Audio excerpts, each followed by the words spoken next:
left off yesterday. First, welcome back this morning. Hope you all were able to rest. We're going to go ahead and jump right back into our trial. We left off with defense proof. Defense ready with our next witness? Yes, Your Honor. At this time, Demetrius Haley would call Don Cameron to the stand.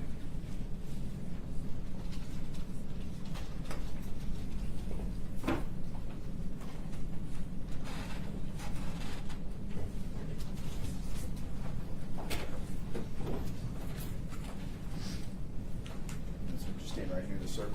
Raise your right hand and be sworn by the judge. Sir, do you solemnly swear or affirm that the testimony you give today will be the truth and nothing but the truth so help you God? Yes, I did. All right, please have a seat, sir.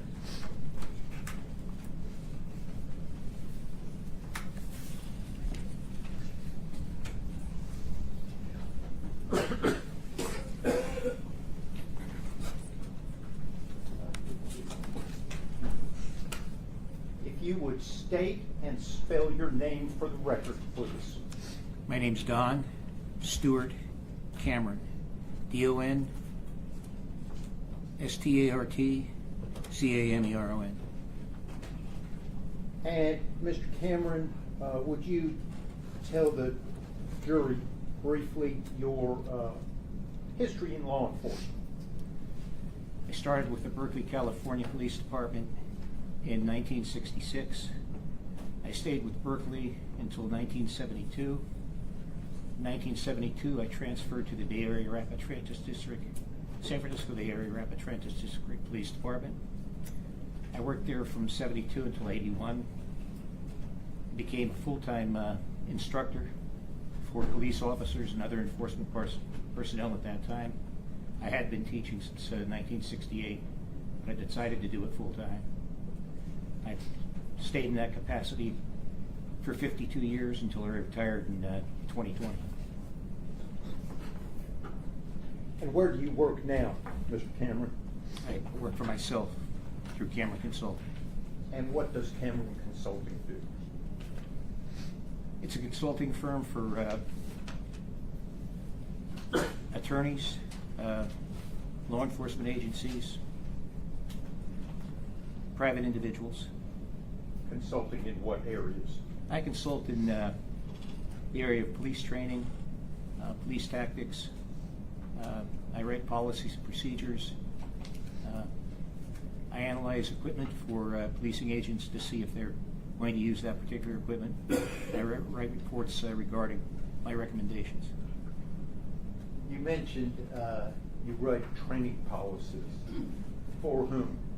For various police agencies, in California mostly. I'm sorry. In California mostly. Are you familiar with the acronym POST? Yes, sir, I am. Tell the jury what POST is. POST is a commission for peace officer standards and training. And what is its role in law enforcement? POST basically sets standards, it regulates policing agencies, it makes training recommendations, it supplies instructors, supplies materials regarding police practices. And to whom does it provide this? To policing agencies. Have you had a role with POST? Yes, sir, I have. And if you would describe that role? I'm considered a subject matter expert for POST in the areas of training, weaponless defense, use of impact weapons, handling persons with disability, crowd control. So POST will bring together a group of subject matter experts and will either create new policies, will review current policies and make sure that they're up to date, or we'll check off a policy and say, yes, everything is correct in this policy. And then it goes to the Attorney General's office to have the Attorney General approve basically what we've written or what we've said was all right. And is POST a national organization? It's a national organization in that all policing agencies have some type of a POST regulatory commission. They're not all called POST, but most that I'm familiar with are called POST or commissions on peace officer standards and training. Are you familiar with Tennessee's Post Commission? Yes, sir, I am. And how did you become familiar with that? I basically read the Post Commission's policies and procedures and what they've recommended to Tennessee. Are they consistent with other Post Commission standards? Yes, they're pretty much all the same. I'm sure there's some differences as far as local things, but most of them are the same because of federal law.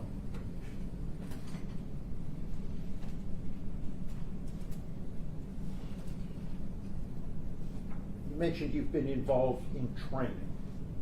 Yes, sir. If you would tell the jury your involvement with training law enforcement.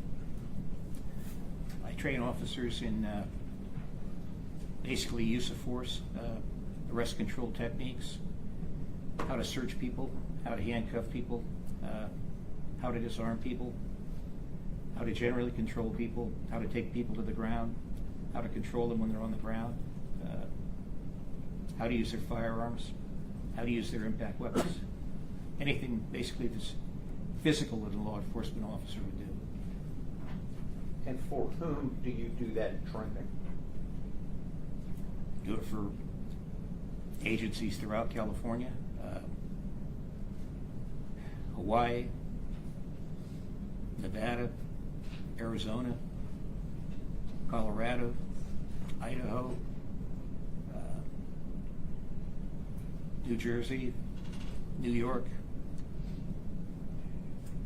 Royal Canadian Mounted Police. Do you have any certificates regarding your teaching or training law enforcement? Yes, sir. I have a basic, intermediate, and advanced post certificate. I have a supervisory post certificate. I have a vocational teaching credential. I have a bachelor's of science degree. I am certified by the Federal Bureau of Investigation as a firearms instructor, a SWAT instructor, chemical agents instructor. I'm certified by California Post as a instructor trainer in weaponless defense, arrest control tactics, firearms, crowd control.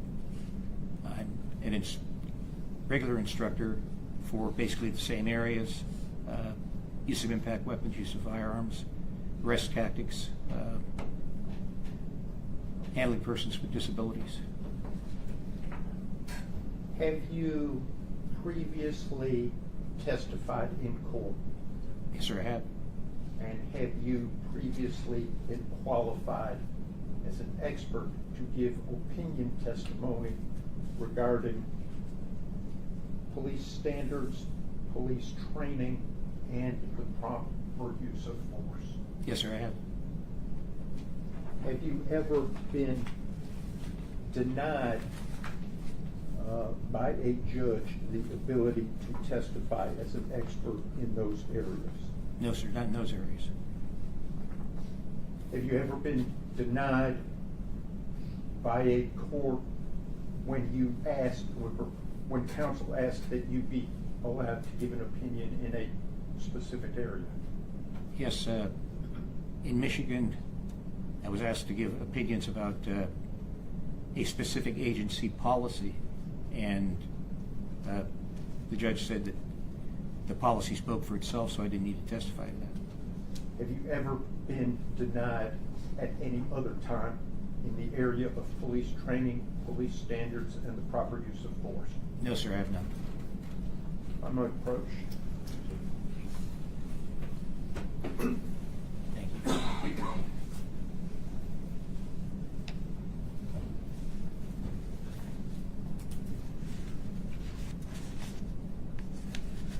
Do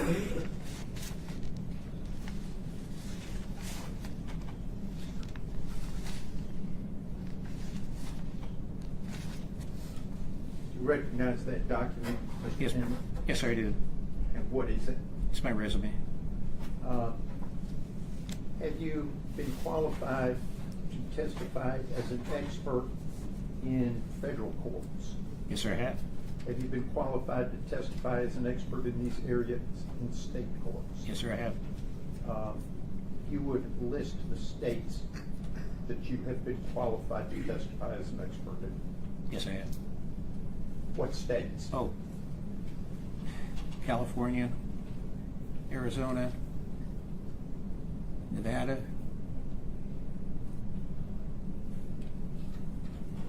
Idaho,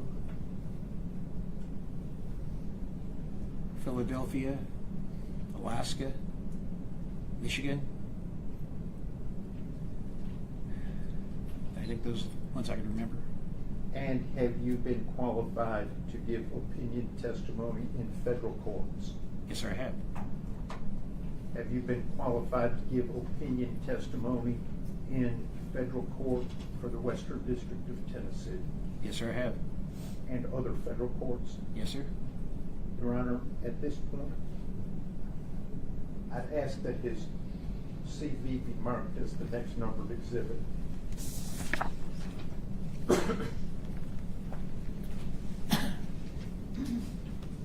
Any objection? We have no objection. We also have any objection with regard to Mr. Stingle's tendering him as an expert. So we'll show the 5-page resume marked as exhibit 40.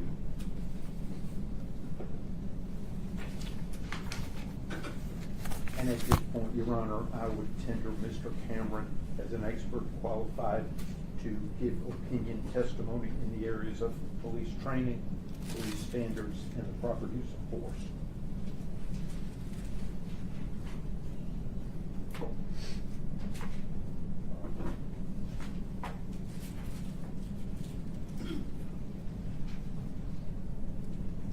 So tender.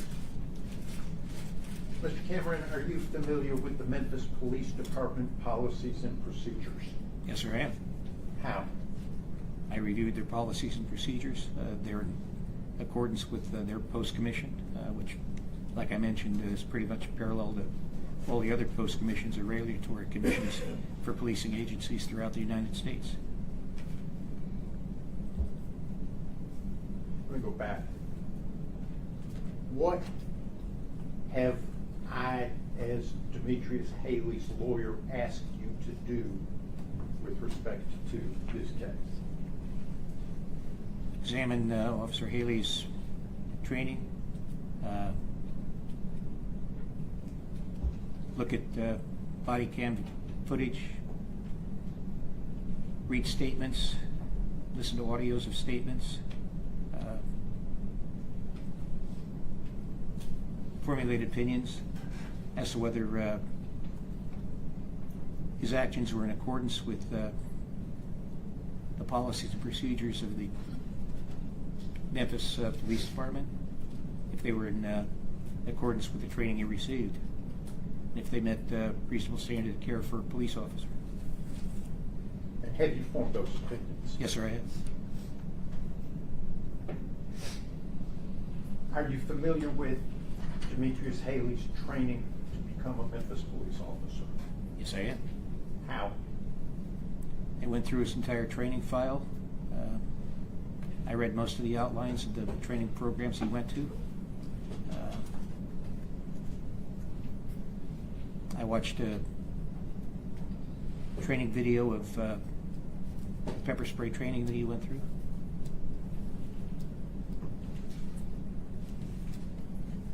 Your Honor, at this point, I am going to play a clip from a video that has been shared with the state.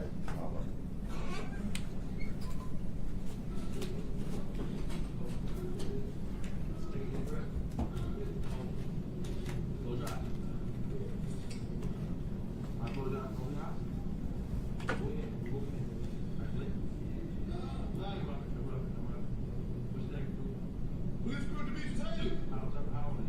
27, sir. One girl, one little girl. One little girl, where you from? Detroit, Michigan, sir. Detroit, you're a Lions fan? No, sir. Why not? Why? Boy, football? Yes, sir. Cowboys. Cowboys. Sorry to hear that.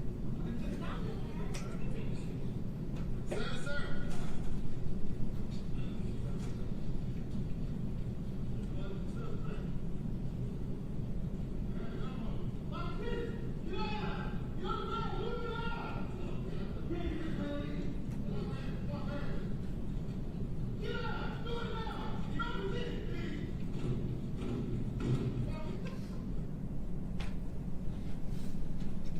Was that part of what you reviewed? Yes, sir, it is. And was that part of Mr. Haley's training at the Memphis Police Department Academy? Yes, sir, it was. What is the purpose of that training exercise? It's to expose the officers to pepper spray and the effects of pepper sprays, and how it can affect them, debilitate them, and prevent them from performing normal police tasks. In this particular case, he was able to cover one eye, and shut the other eye, so the pepper spray didn't go directly into his eyes. It more or less dropped down. After he was sprayed, he was given specific directions of things to do, whereas in a real environment. Thing that you reviewed in order to form your opinion? Ooh. I reviewed state discovery. I reviewed body cam videos. I read statements. I listened to audios of statements. I reviewed the training records of Officer Haley. I reviewed the force continuum for Memphis Police Department. I reviewed the post standards. I think that's it in a nutshell. Did you review any sworn testimony? I did review sworn testimony of Officer Hamhill and Officer Martin. Going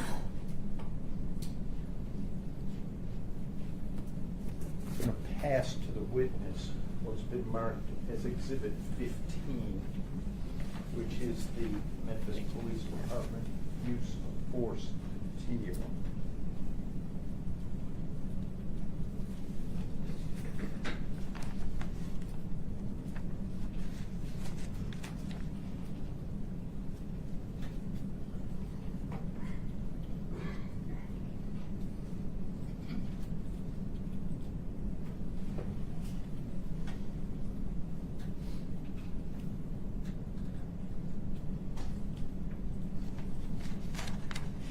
Is that part of what you reviewed to form your opinion? Yes, sir, it is. What, you set that aside. That's in case you need to refer to it as I ask questions. What type of traffic stop was this, Mr. Cameron? It was a high-risk stop. Why was it high risk? Mr. Nichols failed to yield to the officer's lights. He was traveling at a high rate of speed. He changed lanes without signaling. He ran through a red light, and basically he didn't stop, and then all of a sudden he stopped. And that's unusual when you're in a pursuit of someone, and that's a red flag. Why did all of a sudden the person decide to stop as opposed to continue to run?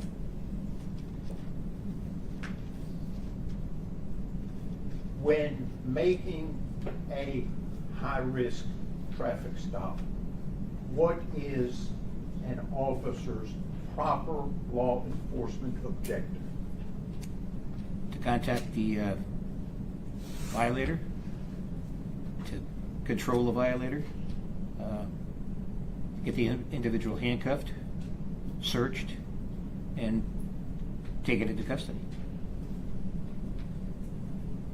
Going to play a portion of Officer Hemphill's body-worn camera and then ask you some questions.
Reliance and Ross.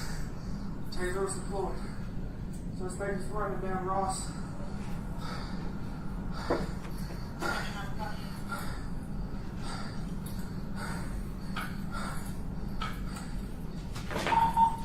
Young male, black, slim build, blue jeans, and a hoodie.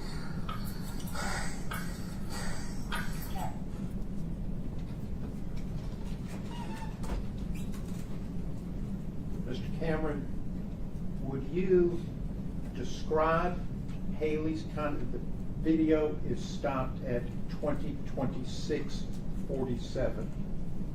That was Hempill's body worn camera played from the beginning. Would you describe, first of all, did you see Demetrius Haley in that clip? Yes, sir, I did. Would you describe his conduct in that clip and his use of force in relationship to the Memphis Police Department's use of force continuum? Certainly. When he first contacted Mr. Nichols, he was using verbal persuasion, or what's referred to sometimes as verbal judo. He used harsh language, which isn't prohibited. And usually if you're dealing with a situation where someone is a harsh individual, in other words, they've already fled from the officers, you kind of emphasize things by sometimes using profanity. He went hands-on, which would be classified basically as soft hand techniques, pulled him out of the vehicle, placed him in the A-frame of the vehicle, which is trained to do by the Memphis Police Department to control the individual and prevent them from, or attempt to prevent them from running. He attempted to use control techniques to handcuff and subsequently search Mr. Nichols, but Mr. Nichols turned on him. At that point, they took him to the ground. They were still using controlling techniques to get him handcuffed. Mr. Nichols was not going for being handcuffed. Sometime in the process, Officer Haley used his pepper spray, and it appeared to have no effect on Mr. Nichols, but it got into Officer Haley's eyes, and I believe some of the other officers' eyes. Mr. Nichols refused to get on his stomach, though he said, I'm on my stomach, I'm on my stomach. All right, I'm doing it. He wasn't doing it. He then took off and ran. You said he went hands-on and used soft hands to get him out of the car. Yes, sir. Why was that? Was that, in your opinion, proper at that time? Yes, sir, was. Why? Well, number one, he failed to yield originally. The car hadn't been searched. Mr. Nichols hadn't been searched. You want to isolate him from his own vehicle, get him out of the vehicle, and get him controlled as quickly as you can.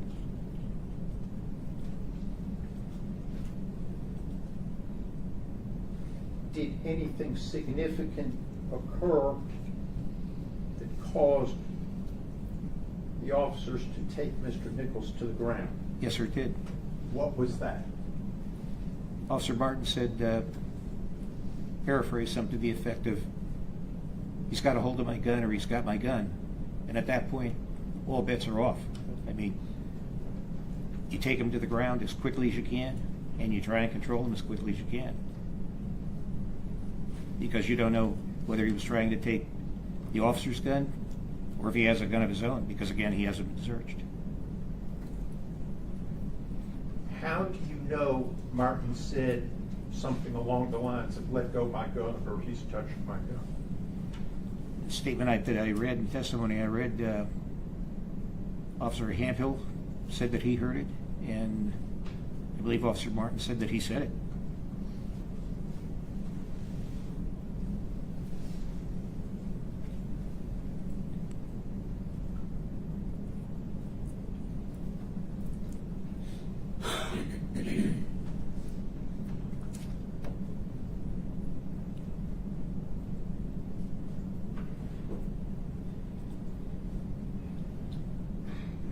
Haley used verbal judo at that stop? Yes, sir. What is verbal judo? That's a method of attempting to solicit someone's cooperation verbally. So if you're not doing what I ask you to do, and for example, if I say, will you step over to the curb, and the person refuses to do that, I'll say, well, sir, is there anything I can say or do to have you step over to the curb? So I'm trying to basically negotiate with you. But if that works, that's fine. But if it doesn't work, then you have to escalate. And again, sometimes when you escalate to have someone do something, under certain circumstances, you'll use harsh language. Profanity. Profanity. Vulgarity. Yes, sir.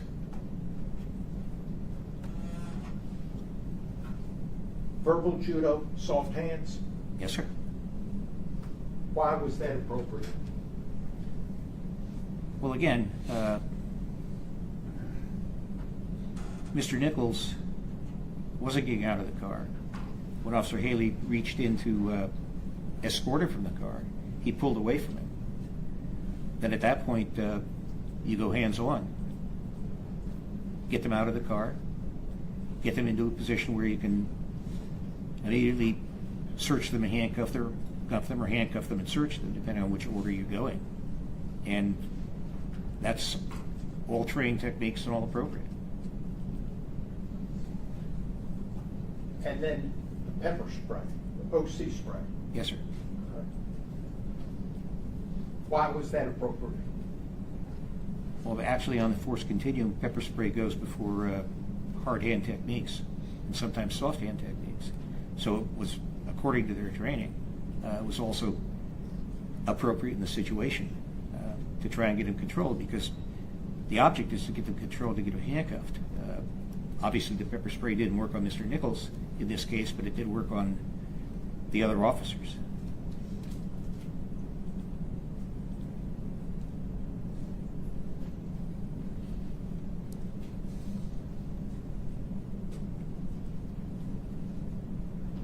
While Mr. Nichols was on the ground, there were commands given. Yes, sir. How did Mr. Nichols react to the commands? He said he was doing what they asked him to do, get on his stomach, but in fact he was on his side, would not get on his stomach. And he kept saying, I'm on my stomach, I'm on my stomach. He wasn't on his stomach. He was up on his side, which means, again, he hadn't been searched. He can access a weapon along his waistband, and in front of the waistband where firearms are most often carried by suspects. Consequently, he had access to that. He had the ability to use his hands to strike at the officers. So the officers were telling him to do something, or ordering him to do something, and he was saying he was doing it, but he wasn't. So he wasn't following the commands. You said they in respect to the commands. Who was given commands? I believe all the officers, Officer Handcuff, Officer Haley, and Officer Martin. Is that ideal? It's not necessarily ideal. What you'd like to do is have one officer give commands, but that's in a different circumstance. If I'm telling somebody to do something and I'm the officer that's going to handcuff the person, then I'll simply tell them to do it. In this situation where you have a fighting, resisting suspect, you wouldn't want other officers giving commands. In other words, I wouldn't want to say, lay on your stomach, and another officer say, no, lay on your back, and somebody else say, put your hands over your head, and somebody else say, put your hands behind your back. But in this case, all three officers were saying exactly the same thing. Get on your stomach, give up your hands. Stop resisting. Get on your stomach, give up your hands. So if different officers were giving different commands, it could confuse the suspect, and that could be why he wasn't doing it. But in this case, all the officers were giving almost exactly the same command.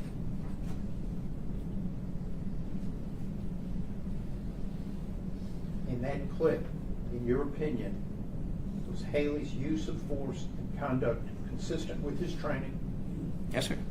consistent with Memphis Police Department policy and procedure? Yes, sir, it was. I'm going to continue playing Handcuff's body cam, picking up at 20:26:47 for roughly 8 minutes.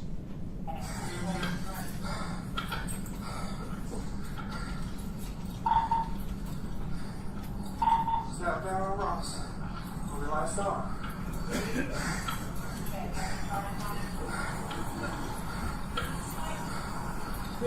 What's up? I got you.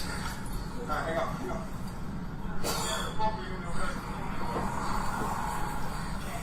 Ready? Alright, just straight.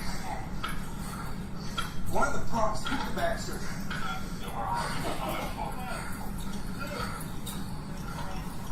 Alright, your car's right in front of you. Get my car, get my wall. Alright, hang on. Where's your water?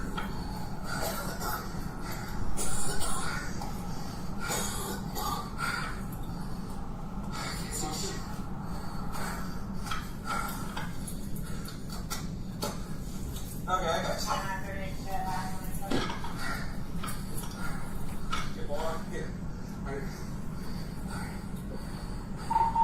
Negative 2938. Where are my damn glasses?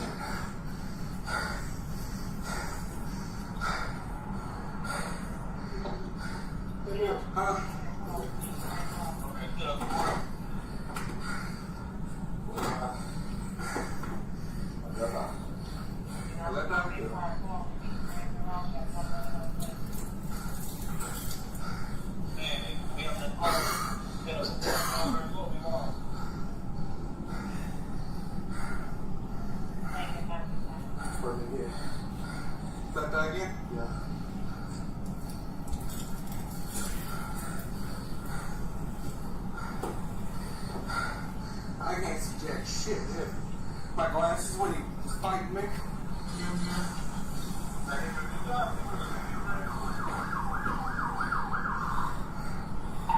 Negative, we just saw him running down Ross. Where maybe your right eye? Yeah.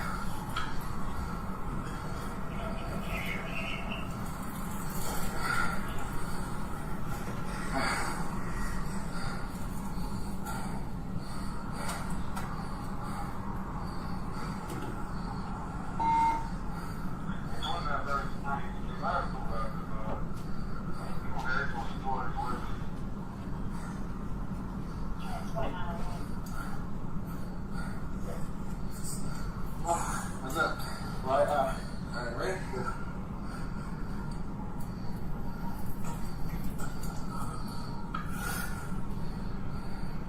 What? Right eye?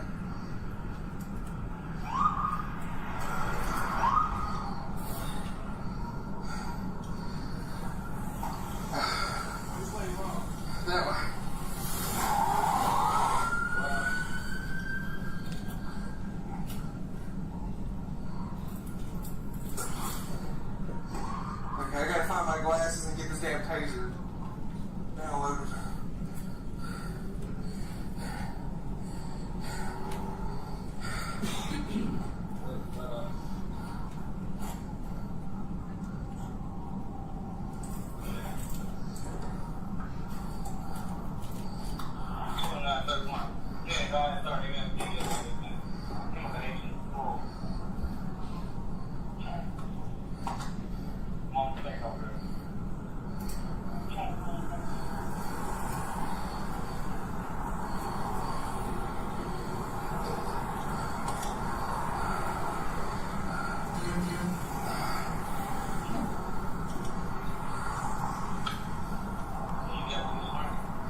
That way. Thin male black, blue jeans, and a plaid jacket.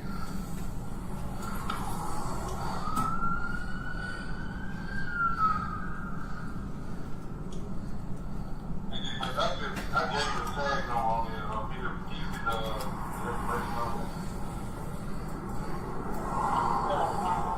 You good right now? Can you at least open your eyes?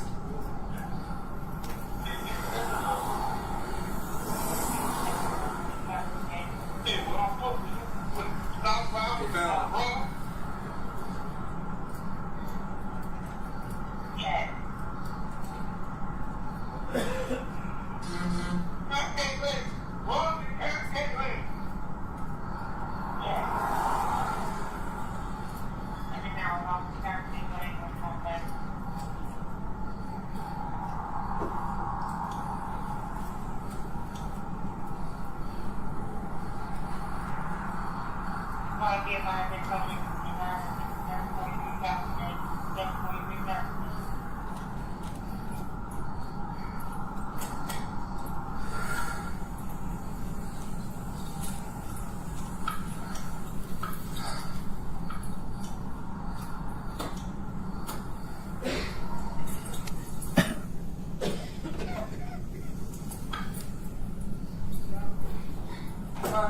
Marking it on them while they're chasing them.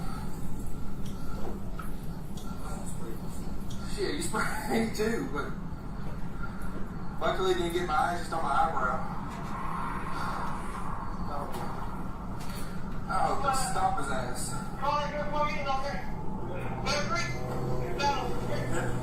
I hope they stop his ass. Speeders calling for other cars because him and Martin chasing him.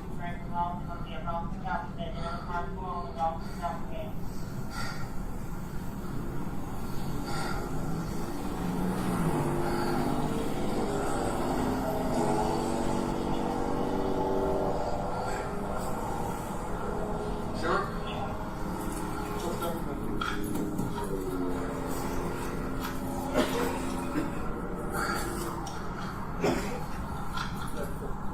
Stay right in the car. Alright, I got you.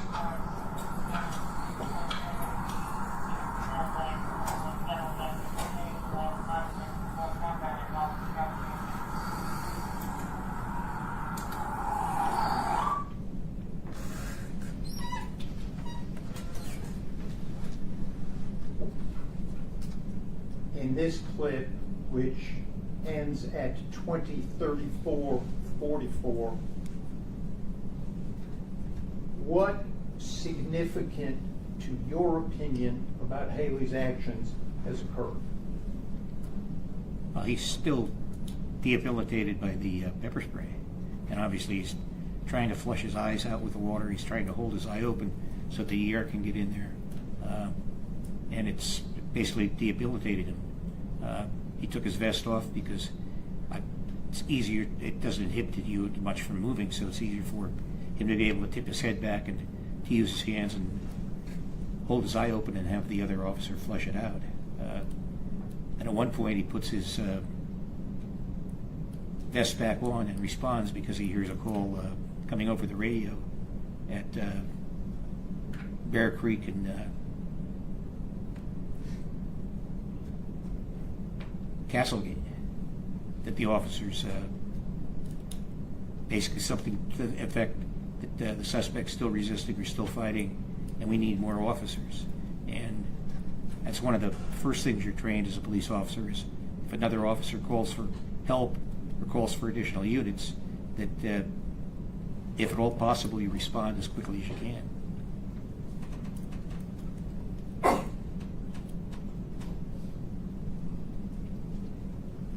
Is that reaction good policing?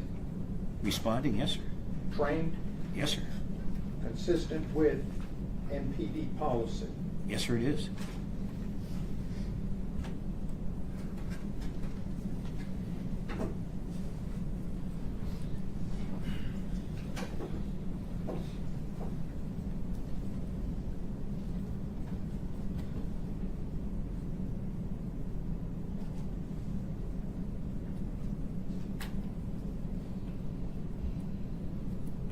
What based on your review, what knowledge did Haley have when he arrived at Castlegate and Bear Creek?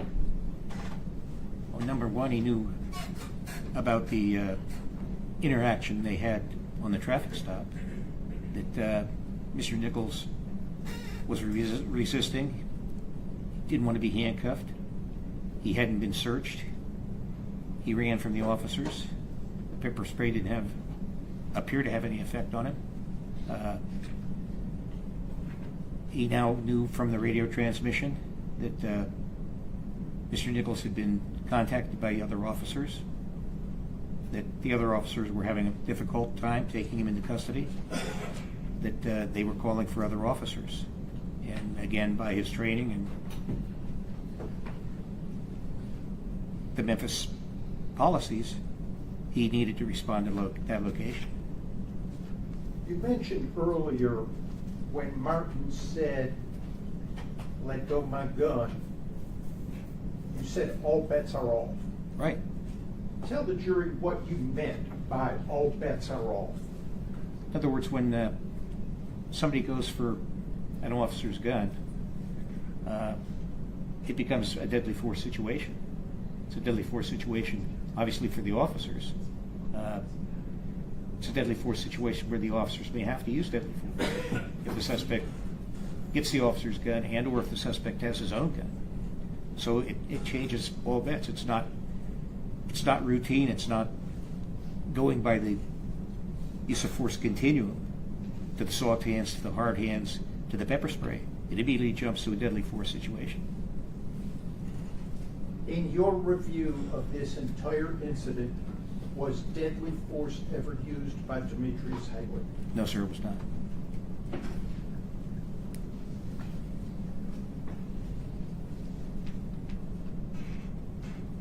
I'm going to pass a document to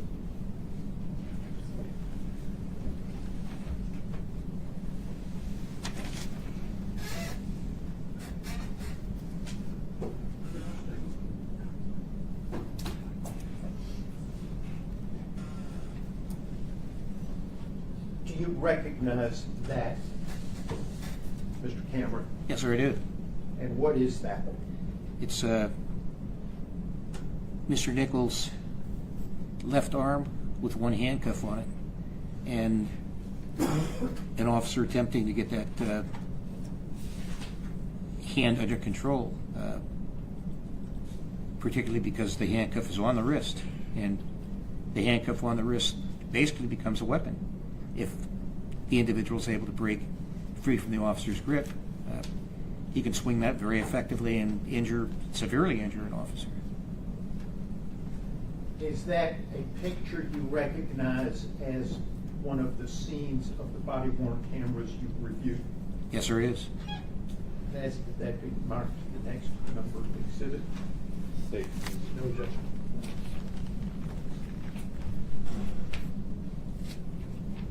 We'll show the screenshot of Mr. Nichols' brick with exhibit 41. For the record, that is a screenshot from Officer Mills's body-worn camera, which has been shown, will be admitted into evidence, and the timestamp is 20:34. I believe it's 55 on the print, the seconds I cut off.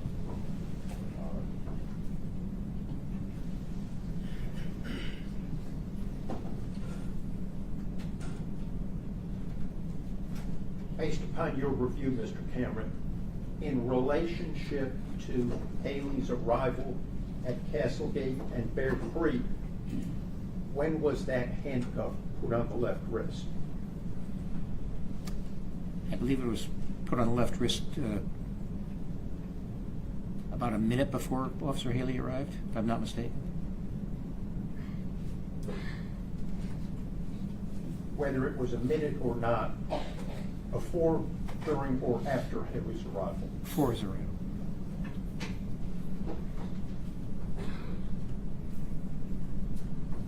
And did the existence of the handcuff on we now know to be Mr. Nichols' left wrist have any impact on your opinion of Haley's conduct at Castlegate and Bear Creek? Yes, certainly. Mr. Nichols continuing to resist. Officer Haley can see that when he arrives on the scene, that the one wrist is handcuffed, but the other hand isn't handcuffed. And at that point, Mr. Nichols has his arm basically tucked underneath his body or locked into his body position. And it could be that he's simply resisting not being handcuffed or being handcuffed, but it's also consistent with someone reaching for the waistband. And like I mentioned before, Mr. Nichols had not been searched at that time, so they don't know whether he has a worst case scenario gun, less case scenario a knife in the waistband. So though you could say, yeah, he's resisting because he doesn't want to get handcuffed, but could he be not wanting to get handcuffed, and could he be wanting to access a weapon? And that's what an officer has to think. I'm going to play a brief clip from the Skycop video.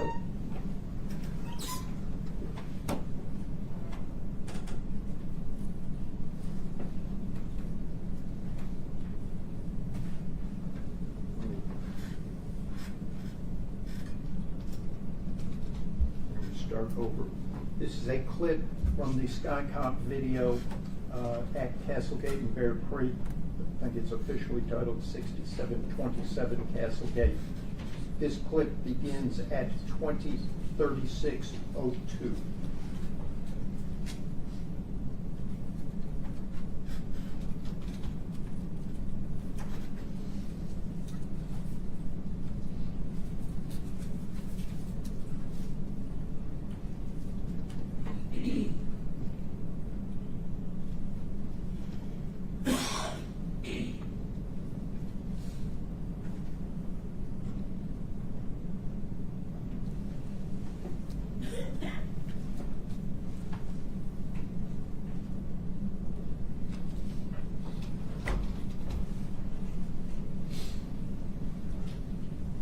And that clip ends at 20:36:30.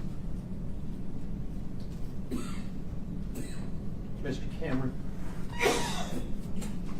was that clip a portion of the Skycop video that you reviewed in connection with your work in this case? Yes, sir, it is.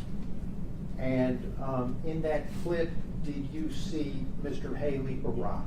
Yes, sir, I did. Would you describe his conduct in that clip to the jury? Well, he arrives at the scene. You can see that Mr. Nichols is not controlled. There's a handcuff on one wrist. Like I mentioned before, the arm is tucked under the body. Officer Haley comes up, makes a quick assessment of what's occurring. He takes the time to look to see where he's going to apply the kick. And he applies the kick to the upper arm muscle area, which they're trained to do because basically it causes the arm to relax or come up behind the back, or where the officers want the arm to be, which is in a handcuffing position. So he takes the time basically to aim and to kick the area that he wants to kick. And that's in association with the training received at Memphis Police Department, to use a hard hand technique and use it to an area that will have the individual relax that area or react to the kick and be able to be handcuffed. Trained technique, Yes, sir. hard hands technique according to the Memphis Police Department policy and procedure, Yes, sir. authorized. Yes, sir. On that clip, how many kicks did we see? From Officer Haley, just one. How many kicks in total? on Two. that? Okay. And which one was Haley's? Haley's was the first.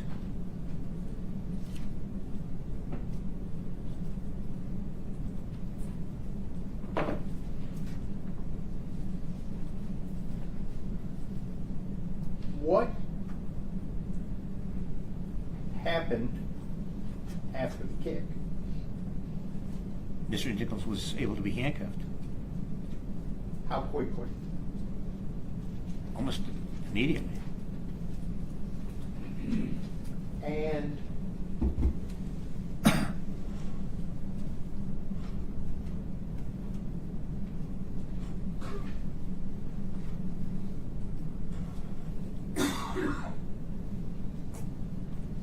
I'm going to play this clip one more time and stop it at Mr. Haley's kick so that we can get the timestamp into the record. Tell me if I've stopped it at the correct time.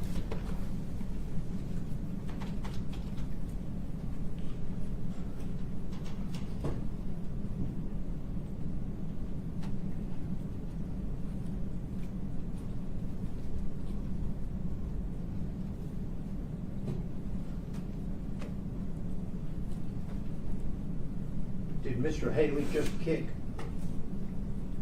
Yes, sir, he did. And the timestamp is 20:36:19. Yes, sir.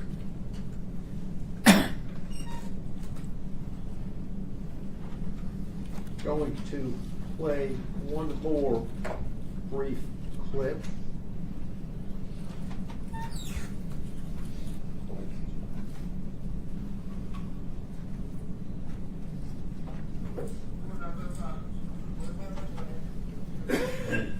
Start over and put the timestamp on. This is from Officer Blake's body worn cam, which has been played.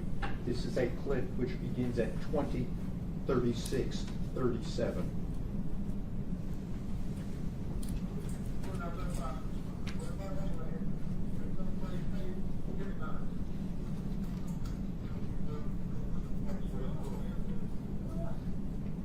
And it ends at 20:36:47. Mr. Cameron, is that a clip from some of the video you reviewed in connection with coming up with your opinion? Yes, sir, it is. And what is significant in that clip? Officer Haley's following his training and his policy and procedures from the Memphis Police Department, and that he's calling for medical aid or an ambulance, giving the brief information that he had that the individual had been pepper sprayed, the individual had been tasered. I'm going to have a moment with my client, Your Honor. Yes, sir.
All right, Mr. Cameron.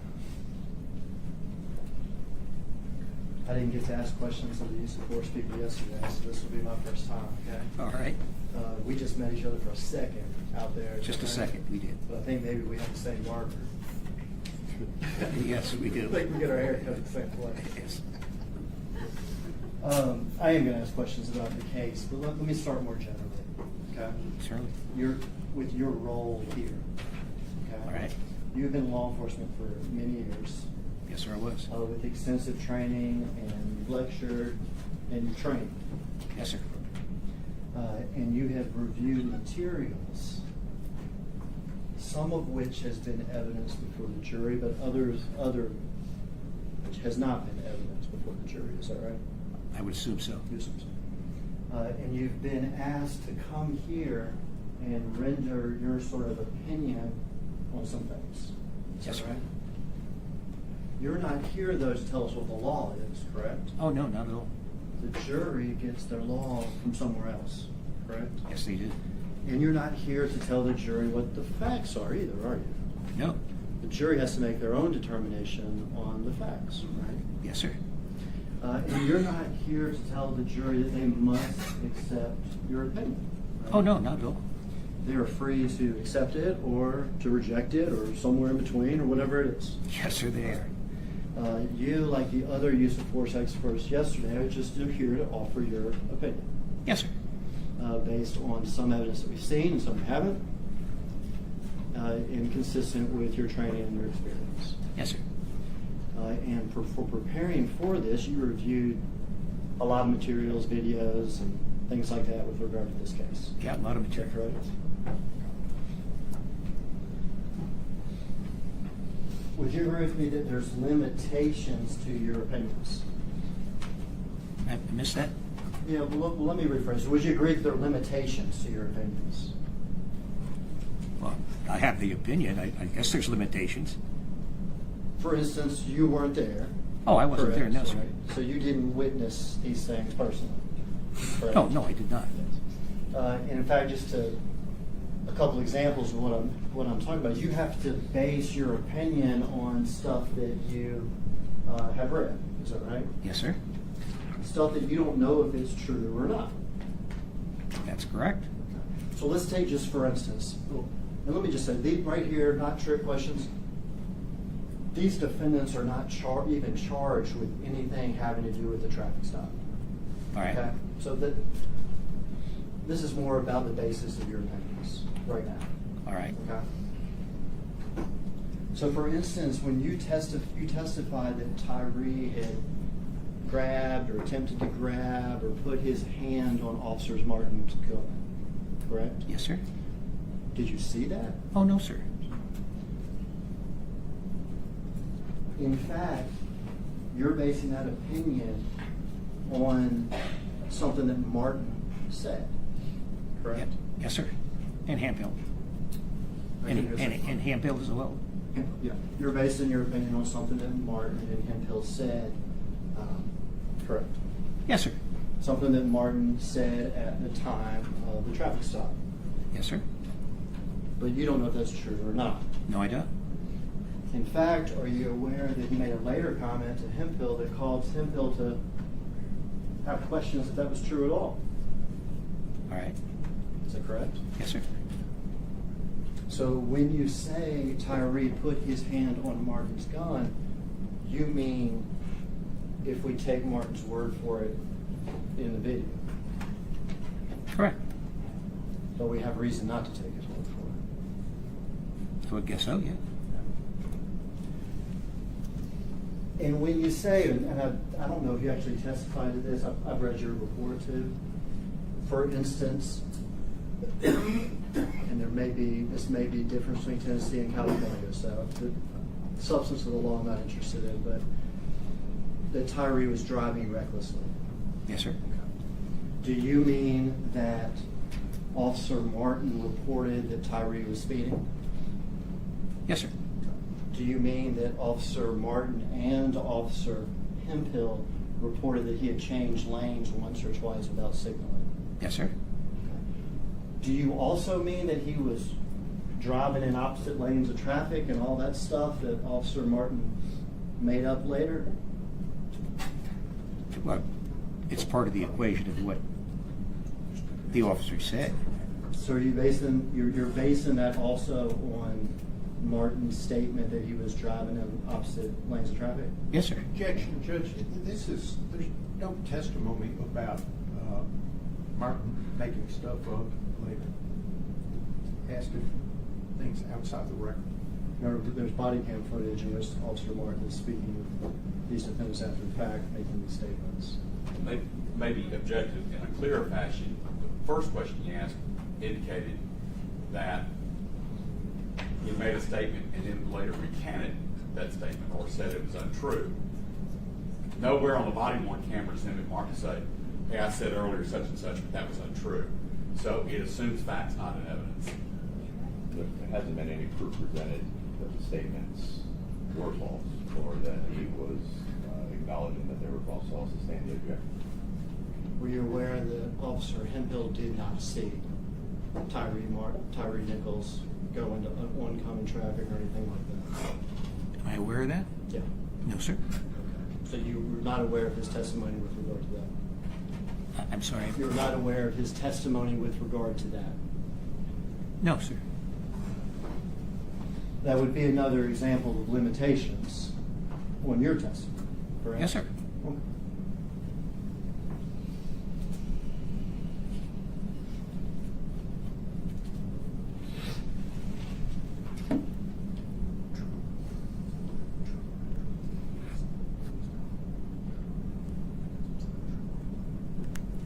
I want to play for you what we're here for, the poll camera footage of Castlegate. We could play for the record synced with Bean's body cam.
You'll pay attention here. Give me your fucking hands.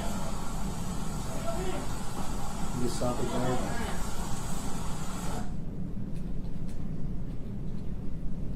Did you see that kick? I did. Would you characterize that as excessive?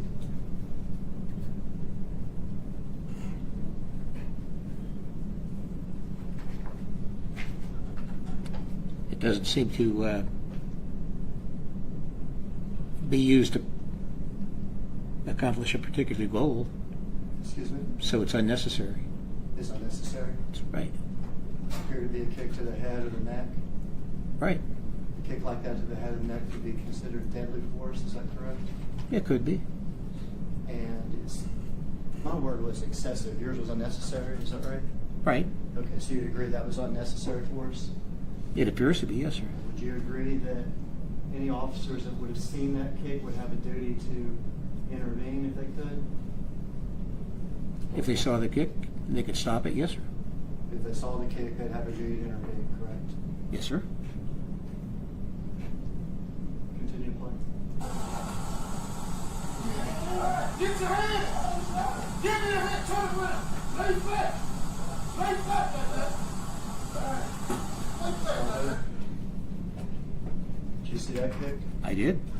Would you agree that that was excessive? Excessive and necessary, yes, sir. Excessive and necessary. Would you agree that any officers that saw that kick would have a duty to intervene? Yes, sir, they should. And how would you describe Tyre Nichols and what he's doing while he's being kicked there? Pierce is reacting to being kicked. He's what? He's reacting to being kicked. Reacting to being kicked. Yes, sir. And I mean, that's natural, right? Yes, sir. Would you describe that as resisting?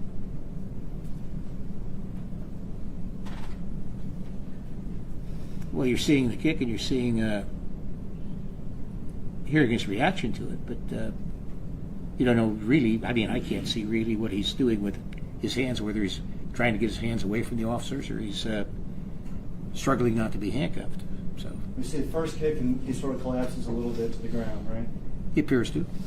Would you consider that resisting? Pardon me? Would you consider that resisting? Falling to the ground? Correct. No, it's part of the reaction to, To being kicked? yes. Correct. Second kick, did you see him resisting? Well, again, he's still not handcuffed, but you can't really see what he's doing because the officers are in the way. Yeah, and this is what I'm getting at. I mean, we've agreed the first kick is unnecessary and excessive, correct? Yes, sir? We've agreed that the first kick is unnecessary and excessive deadly force, correct? It could be, yes, sir.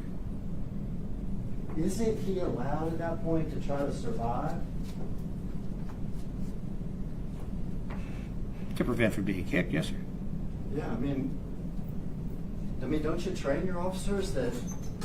I know you didn't train these officers. I'm not No, saying sir, I that. did not. You understand what I'm saying? I'm not trying to say you train these officers.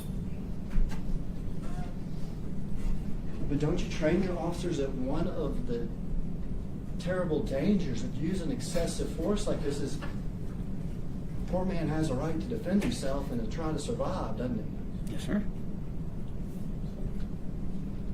Continue to play.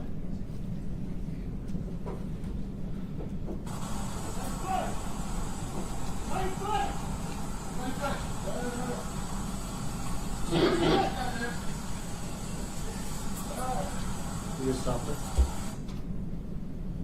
Here, what's Tyre Nichols doing?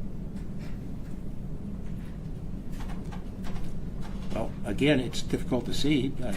You can hear that he's reacting, and I don't know whether it's in pain or from being frightened. Can't see whether he's handcuffed. Obviously, he wasn't at that time because we know he wasn't handcuffed later. Either one of those reactions, being in pain or being frightened, would be natural and expected, right? Sure. To us watching the video now, or to anybody that saw that first or second kick, right? I missed that. The fact that Tyre was reacting either in pain or in fear Right, I agree. is very natural, Yes, sir. and it would be expected by anybody watching this video. I would think so, yeah. You would think so. Sure. Or anybody that was there and saw those two kicks, Right? correct? Yes, sir.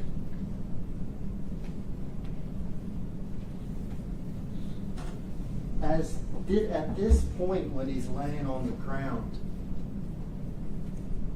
do you know whether or not he has suffered a traumatic brain injury? I have no idea. But you do know about use of force when it concerns people with disabilities, right? Yes, sir.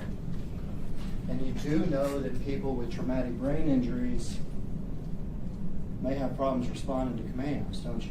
Well, I'm not an expert on that field, but I would assume so. Continue to play.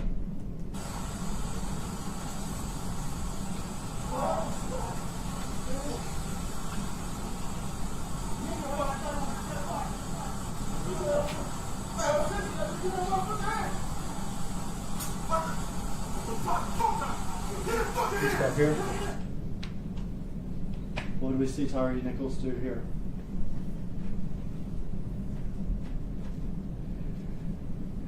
He appears to roll to a seated position.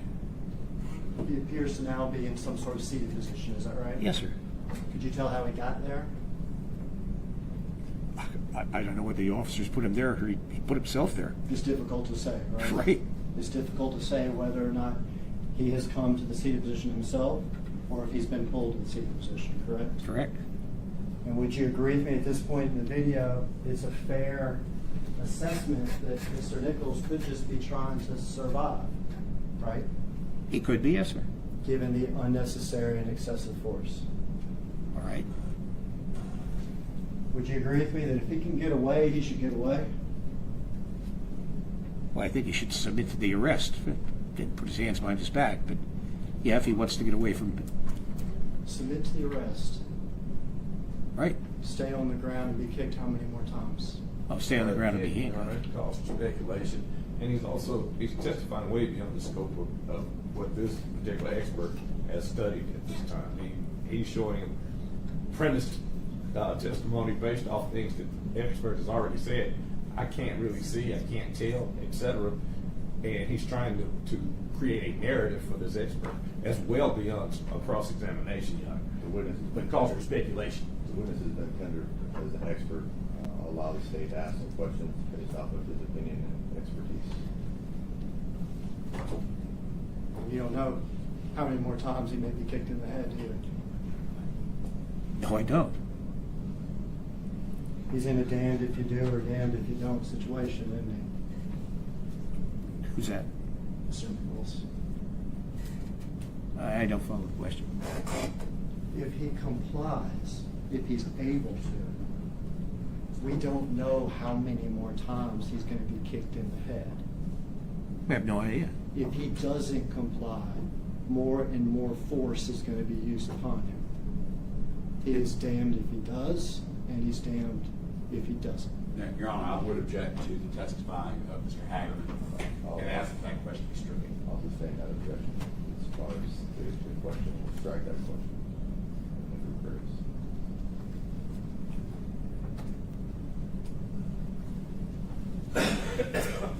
You see the danger of him complying, don't you?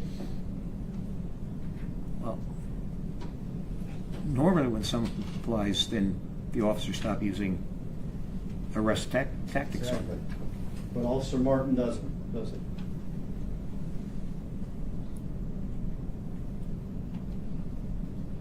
He uses baton, yes, sir.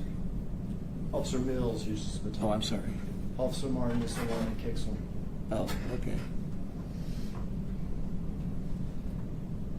So this isn't normal, is it? To continually kick someone? No, sir. You keep on talking.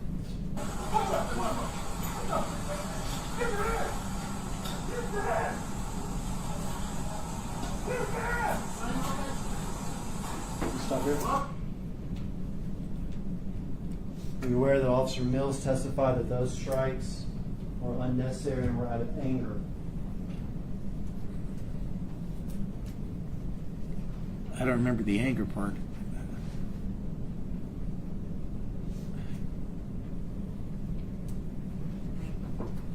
I don't remember his exact statement now. Are your officers trained to react out of anger? No, sir. I Are mean, they- you may be angry, but you don't react to it. Are they trained to inflict punishment? No, sir, not at all. If those strikes were out of anger and to inflict punishment, were they unnecessary and excessive? Yes, sir, they were. We have seen at this point 2 kicks, is that correct? Yes, sir. We've seen 3 baton strikes, is that correct? Yes, sir. Unnecessary and excessive, correct? Yes, sir. Anybody out there that saw those things would have a duty to intervene, is that correct? I would agree. And they'd be trained in their training to intervene, correct? Right, if they are able to do it. Continue.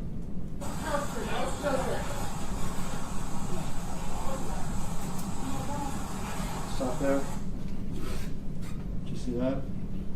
Yes, sir. Did you see Officer Smith, Officer Martin deliver we've heard it described as a haymaker? A on punch, Mr. yes, Nichols' sir. head? Yes, sir. Did you see that? I did. Did you see the other officers? Did you see the other officers? The other officers do what? Did you see the other officers in the video? Could Yes. you see the other officers? In Oh, the I could video? see the other officers, yes, sir. One at one arm and one at another arm, Right, sir. correct? Yes, sir. And then you can also see Mills off a few feet, is that correct? Pardon me? You can also see the other officer, Mills, off a few feet. Yes, sir. 4 officers in total. Yes, sir. Officer Bean and Officer Smith each at an arm, and Officer Martin throwing a haymaker, correct? Yes, sir. Was that force unnecessary? Throwing the haymaker? Yes, sir. It doesn't appear to be if he was under control. He's not handcuffed, but he is being held by the other officers. You're saying that force is not unnecessary? I may have misheard you. Oh, I said that the other officers would have him under control, so at that point there would be no need for them to be punched. I misheard you. I wasn't. So it was unnecessary. Pardon me? It was unnecessary. Yes, wasn't needed at that time. Exactly. And excessive. Yes, sir. And a strike like that to the head could be deadly, correct? I suppose it could. So this would be the 3rd instance of possible deadly force on Mr. Nichols. Is that correct? Yes, sir. What does Mr. Nichols appear to be doing as he's getting hit? His body's reacting to being hit. His body's reaction to being hit. Have we seen in this video Mr. Nichols throw any punch? No, sir. Have we seen Mr. Nichols throw any kick? No, sir. Well, we've seen Mr. Nichols sustain, at this point, 3 blows that are unnecessary, excessive, and could be deadly. Is that correct? Yes, sir. Continue. Right there. Did you see that? Yes, sir, I did. Another strike to the head. Yes, sir. Did you say that was unnecessary? I don't think it was needed. Yes, it's unnecessary. Excessive? Yes, sir. If an officer saw it, they'd have a duty to intervene, correct? Yes, sir, he would. And what's Mr. Nichols' body doing when this is happening? He's reacting to the punches. Reacting to being punched. Yes. Next.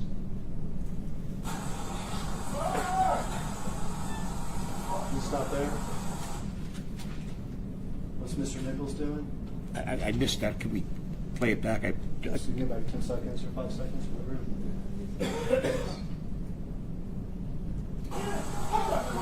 We went back too far, wasn't it?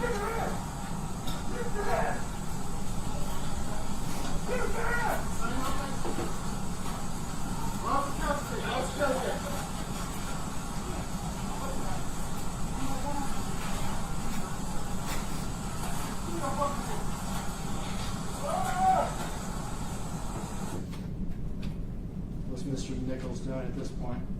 Looks like he's pulling away or trying to walk away.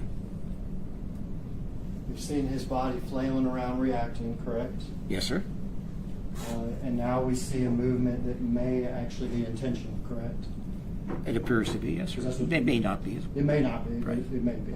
He may be trying to walk away, or this could be an unintentional movement. Yes, sir. Correct?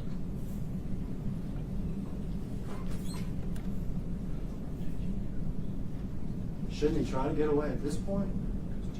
Well, it doesn't appear to be too prudent for him to try and get away from the officers, but I suppose he could try it. Doesn't appear too prudent for him to stay either, does it? No? What?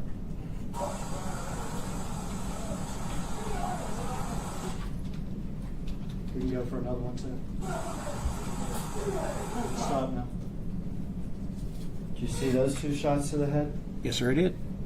Unnecessary, Yes, sir. excessive. Yes, sir. We've actually watched 5 of them now. Is that right? I think that was a count.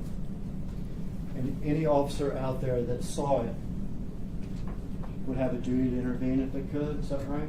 I would think so, yes, sir. Any officer out there that saw it could say stop, couldn't they? Certainly could. They could say, whoa, whoa, we got this, right? Yes, they could. Have you heard anybody say stop? No, sir. Have you heard anybody say, whoa, whoa, we got this? No, sir. And at this point, it's 4 officers and 1 Tyre Nichols. Is that right? Yes, sir. And we have seen now 2 kicks, unnecessary and excessive, 3 baton strikes, unnecessary and excessive, and 5 haymakers to the head, unnecessary and excessive. Is that correct? Yes, sir, I'd agree. Continue to play.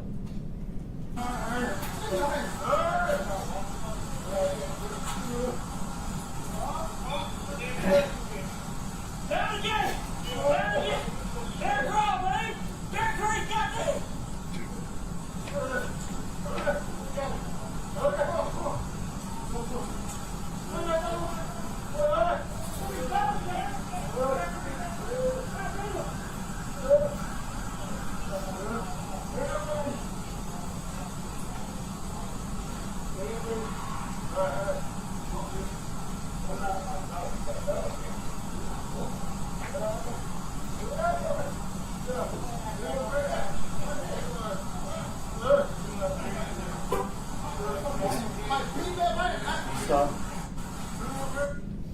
Did you hear that? Did I hear what?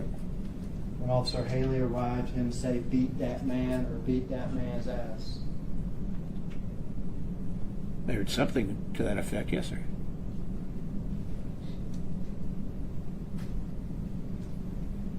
He says that when he jumps out of his car, doesn't he? I believe he was just coming out of the car, yes, sir. Just coming out of the car. I'll tell you, different people here beat that man. Some people say to beat that man's ass. Do you have, which in particular, do you know which one it is? No, sir, I don't. I'm just going to say beat that man then. All right. Gets out of the car and yells, agreed? Yes, sir. Beat that man, All right. right? Police officers talk harsh, correct? They do. You've been around more than me. I've been around plenty. I know they talk harsh. Yes, sir, they do. And I don't have a problem with people talking harsh like that. Okay? All right. But beat that man's something different, isn't it? Well, it may be a way of saying do what you have to get the guy in custody. Or it may be a way of saying beat that man, right? Oh, that's what he said, but again, I could say beat that man to get him into custody. But he didn't. He's getting out of his car. He's more than 15, 20 feet away from that man who's surrounded by 4 police officers and is on his stomach, right? Yes, sir. And from where he's literally getting out of his car, he hasn't assessed the scene, has he? No, he only knows what he's heard. He's just going to jump out of the car and yell directions to other officers, beat that man. All right, or get him into custody, yes, sir. Or beat that man so that y'all can get him in custody. Right. So that's correct? Yes, sir. All right. And that's what we need to believe that his kick is not unnecessary, correct? Whose kick are you talking about? Haley's. Haley used the kick to get the arm behind the back. Well, that's your opinion. Yes, sir. We're free to accept it or not. Right? Sure. Okay. But to believe he used that kick to get his arm behind his back, we have to believe that beat that man means beat that man until he's in custody. To get him in custody, yes, sir. Correct? Yes, sir. And that's what you believe. Yes, sir, I do. You do not believe that Mr. Haley is reacting out of anger, No, I believe he was doing something he was trained to do. which is get out of the car and yell, beat that man? To kick Mr. Nichols in the upper tricep area to have his arm go behind his back for cuffing. Let's watch the kick. That's all right. Maybe you said you were. Everybody or just Just Mr.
on the video to when Mr. Haley jumps out the car.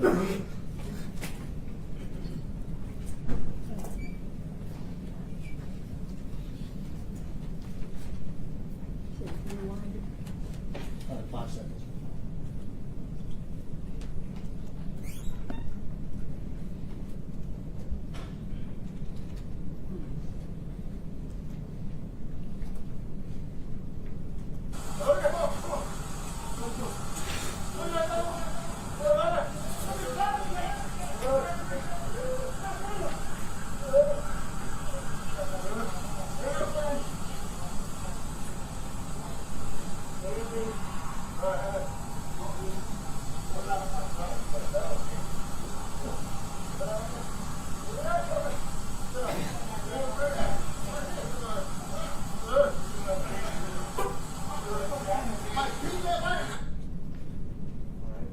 Beat that man.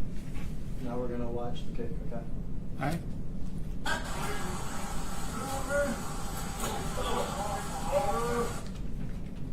You can play a little bit more. All right. We agree that we see Officer Haley kick, is that correct? Yes, sir. And we see that he kicks Mr. Nichols, correct? Yes. He says he kicks Mr. Nichols. I'll keep my voice up, I'm sorry. Yes. We agree that we see him kick Mr. Nichols Yes. while Mr. Nichols is on the ground. Yes. While Mr. Nichols is on the ground after 2 kicks to the head, 3 baton strikes, 5 haymakers that we have all agreed are unnecessary and excessive, correct? Yes, sir.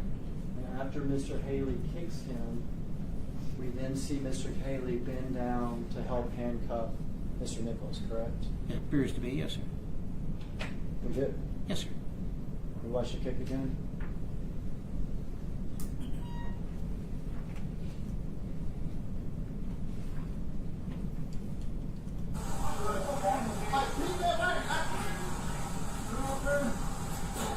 Kicks him. You stop it. He kicks him and then just walks away. Yes, sir, he does. So he doesn't bend down to attempt to handcuff Mr. Nichols. No, he does. He doesn't do anything in an attempt to assist after his kick. No, sir. In fact, after his kick, when he just walks away, we have somebody else walk up, don't we?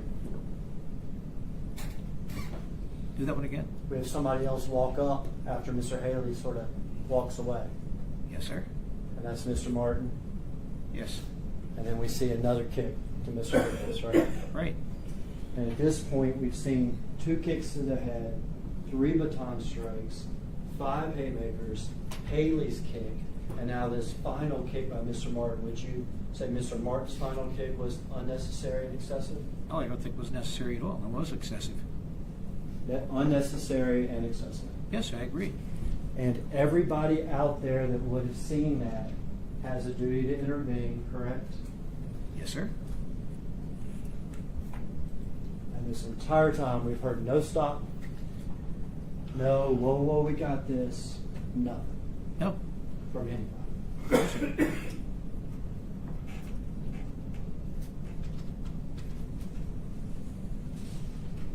Would you agree that these officers have a duty to inform medical personnel with regard to helpful information they may know that may help them treat their patient? I would agree with that. When you agree helpful medical information may be here, he took some shots to the head. Can you do that one again? Would it be helpful for medical personnel to know that he took some head shots?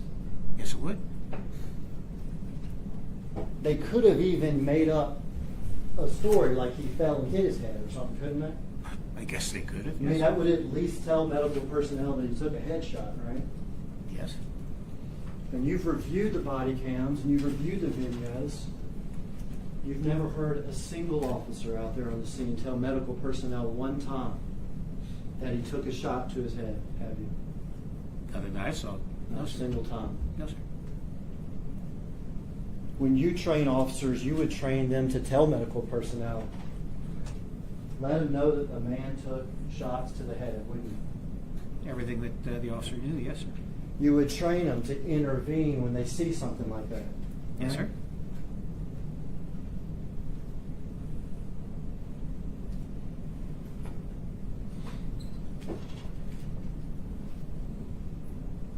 With regard to Haley's kick, me and you may never agree. Okay? All right. But you find that to be necessary, correct? I find it to be necessary, yes, sir. And you make out of his statement, beat that man, a statement that could be read as, do what you have to do, take him in custody. Yes, sir. We may agree on a barber. Yes, sir. We may not agree on that. Right. Okay? And you'd agree with me if we go back to the beginning. This jury is free to agree with you or disagree with you. Certainly. Sir. Unfortunately, you're one of the last witnesses. It's unfortunate for you, okay? Because there's a couple videos that haven't been played into evidence yet. All right. Videos that you reviewed. All right. Okay? So I think I'm done with really the substance of my examination of you. All right. But we are going to play a couple videos. Sure. So you can identify them, okay? Sure. Before we get into that, if I can have the attorney's approval.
We're going to play for you the body-worn camera of Officer Haley.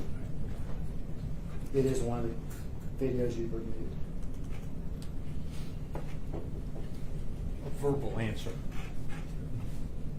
You reviewed this, correct? Oh, yes, I'm sorry. Sit here first.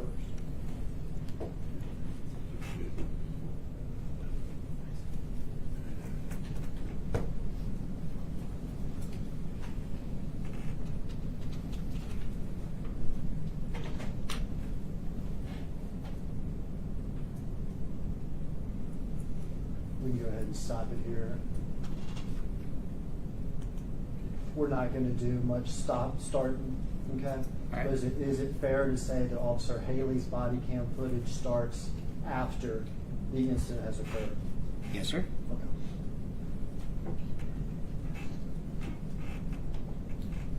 And by the, I need to be more clear, by the incident, I mean the incident where Mr. Nichols, what we just watched Yes, sir. at Castlegate, not the traffic stop. Yes, sir.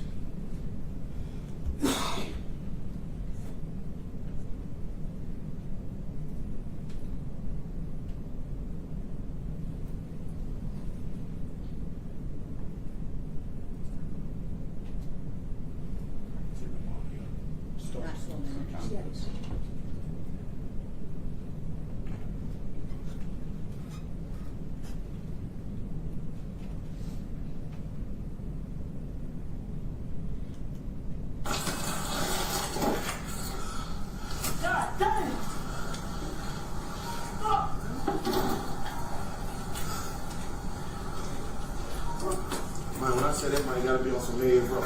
That man done got tased with the plums running down the fucking street. He on something bad.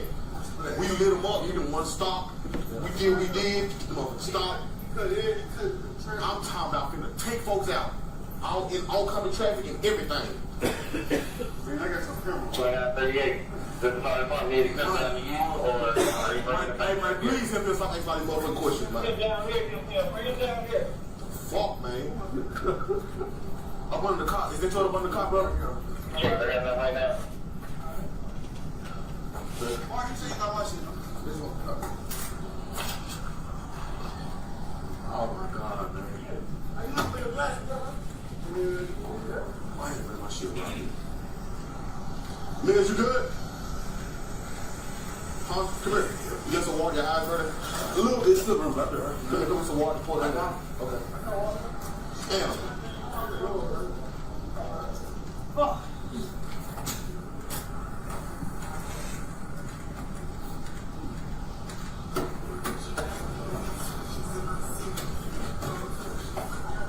That might high as a kite, man. Hit a bit. Hey, go sit your ass. Damn, Smith. I sprayed him. He might have snatched them motherfuckers out to that room. Yeah. Fuck, man. I ain't talking about straight like this. I'm talking about that. Yeah,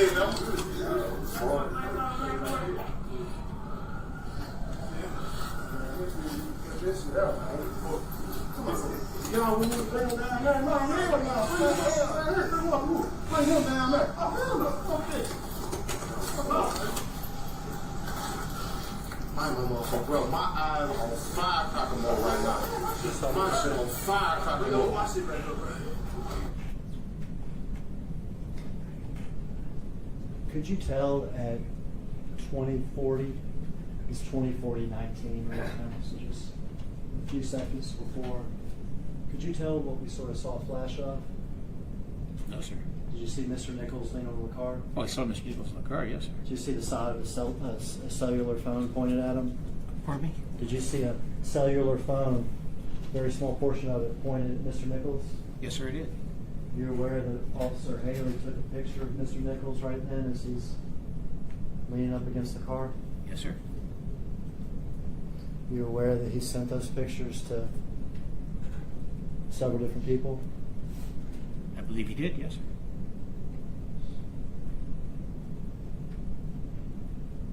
Is that something you train your officers to do? I'm sorry. Is that something you train your officers to do? To take pictures of the suspect? Yes, sir. Take pictures of the suspect after he's beaten up, laying on the car, and send it to a bunch of people.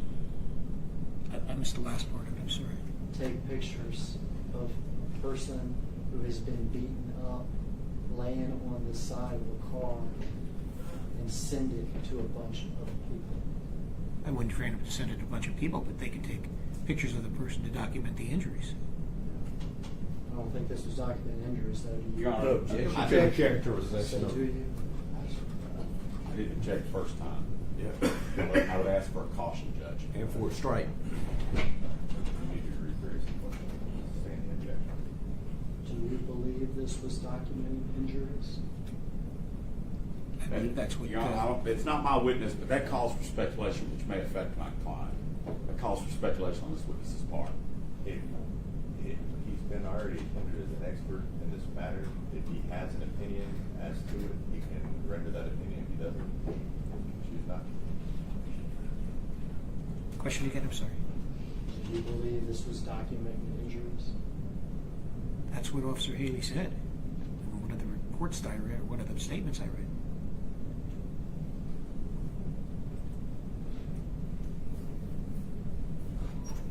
You believe Officer Haley took the picture to document injuries? That's what he said, sir. Do you know the people he sent it to? No, I don't. You read the reports, didn't you? Yes. I don't know the people. No. They include girlfriends, right? I believe one was a girlfriend. At least one, right? I believe so. Yeah. Not to investigators. Correct? Correct. To civilians. Correct? Yes, sir. To friends of his, correct? I would assume they're friends. Yes. I believe that this mischaracterizes the testimony. The testimony earlier was that there were, I believe, 8 people, several of whom were identified in the phone as with the initials MPD before. I think that Mr. Hagerman's questions are going outside the record. This is cross-examination. I'll allow him to cross-examine if you want to clarify it on your redirection. The people that included civilians, correct? I believe so. The people that included at least one girlfriend, correct? I think so, I'm not sure. You can resume the video. Appreciate y'all, man. Oh, for sure.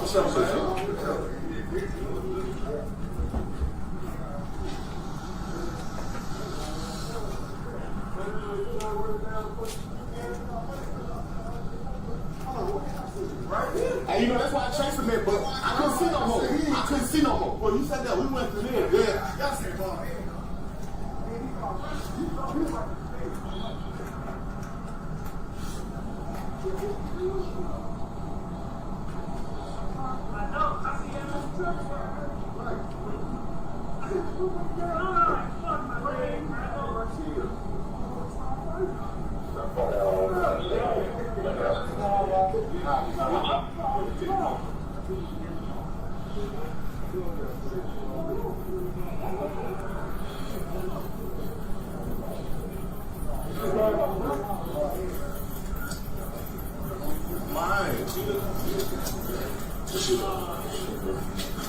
I tried, bro. I don't know what I couldn't see, bro.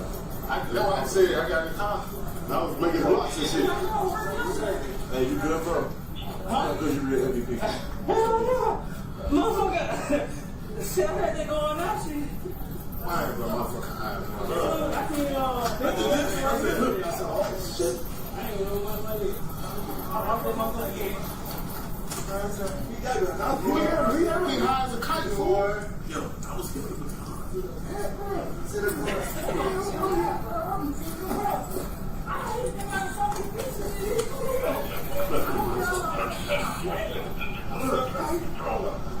I ain't never seen nobody that strong like that. I'm strong as a motherfucker. Yeah. Dude, like some both types of them joints on serious. Bruh, it was like, I ain't never seen him do that like a good taser strikes. Boom, got out of here. He fell to the ground. I'm like, took off. Hey, Bang was rocking, and I jumped in and started rocking. Motherfucker, what the fuck? I'm telling you, bro. Man, I'm not doing Hit my head. That might have been train. God damn, man. But hell no, this shit hot as a motherfucker. Everybody got sprayed. I sprayed, he sprayed, hit me a tase. He jumped up, snatched the tase from his legs and took off running down the street. He full of not dope, he full of dog food. Yeah, he grabbed one gun on the scene. That might was some whole type stuff.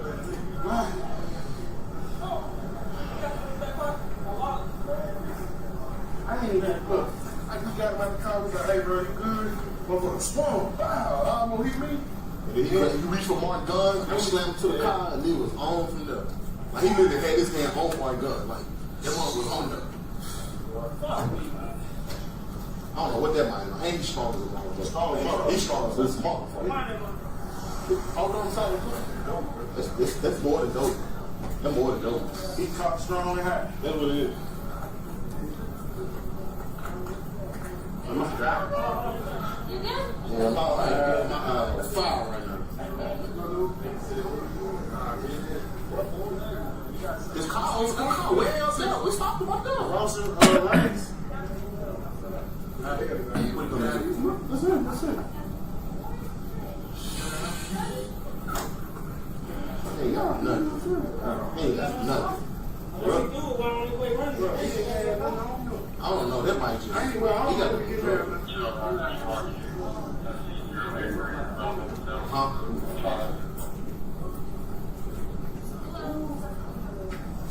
Everybody over there? God damn, bro. This shit. I ain't never straight my head in my life. It's over. Yeah, it's over. I smell like that. I don't know why. I'm giving chase, so he's not even running fast. And this how I knew you was fucked up. When you were running, you just said, fuck. It was so quick for me, man. I said, I'm talking I said, where they on the traffic stop? yes, no, he was talking about doing it. And I said, you Yeah, he was drove in the oncoming traffic. So we tried to, I'm talking about, he lived. Yes, all this traffic. So we tried to get him stopped. He didn't stop. We still trying to get him stopped, hit the siren, stop. I'm like, drove around, swerved like he finna hit my car. So then I'm like, God damn, man, what we doing? He pulled up to the red light, stopped at the red light, put his turn signal on. So we jump out the car. Shit went from there. He got out, took a swing, grabbed Martin gun. He had a whole grip on him. I'm talking about, he grabbed that mic like this. That's what Mark said, let my gun go. Boom! Knocked him into the car. That might literally grabbed that nigga gun. Do that guy in saline though? Use water for water review. I saw that shit straight. Come here. I got a.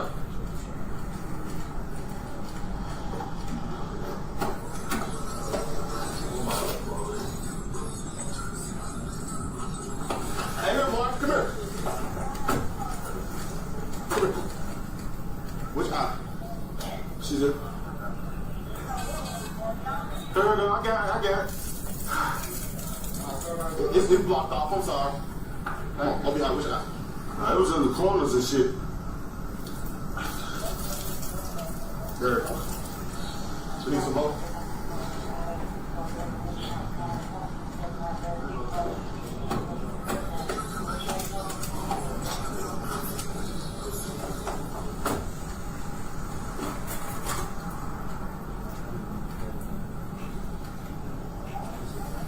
Y'all go that way, can't go this way.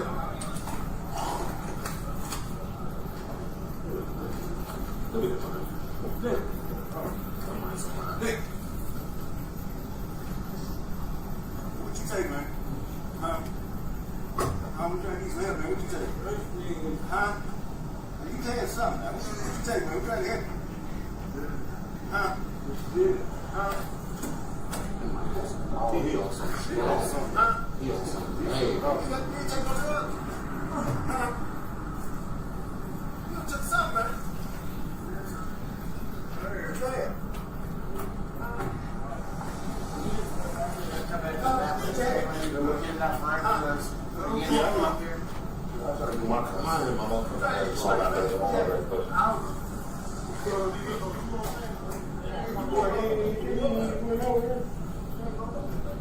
Hey, no smoke, man. Who? Where he at? He calling somebody over. Oh, yo, stop.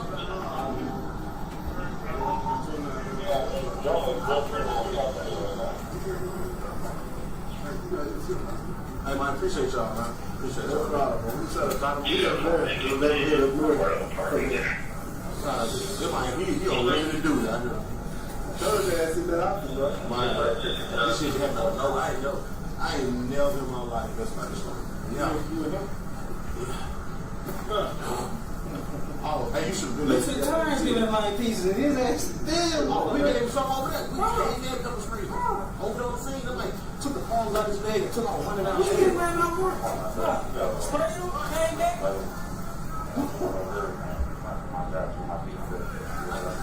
What? What is the spray his eyes? Who? No, what is Matthew was gonna make a trade style? What the? Hey, Lou, come here, Lou. Come here. This shit gotta stop. You hear us? We over there on this, why he over there? We want to cuss and exit for a car. Wait, he was asking that for y'all got to check. We was already on this. Because when we make a stop, guess what we'll do? I could get on the radio and press this phone. He got X-Word on what's the name? X-Word patrol.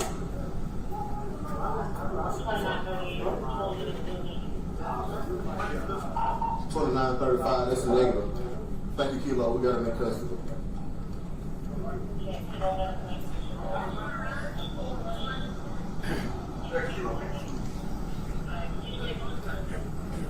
Straight, bro. My shit burning like a mother.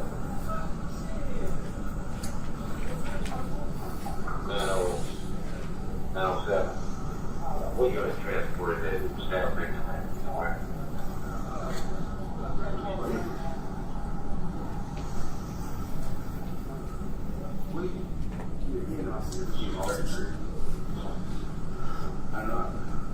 Just put it.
Yeah, history of drugs.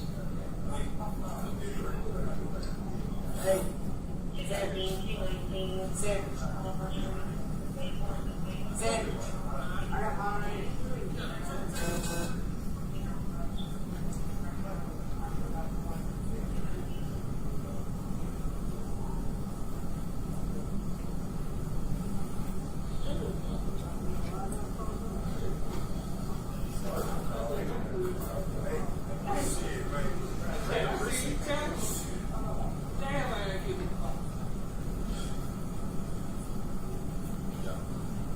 Well, I feel like I was in the academy again. Hey, when that shit hit me, Hey, I pepper sprayed. I sprayed. Hell yeah, I pepper sprayed. No, I said, look, after you guys say I sprayed myself with soap, I said, fuck, I got sprayed. I thought you were accessory to that. I'm doing that. Bro.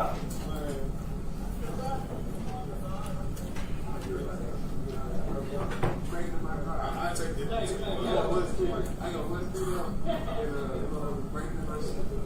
No, I stopped. I appreciate you pulling over, bro. It was just shit. Everything traffic.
Just in there.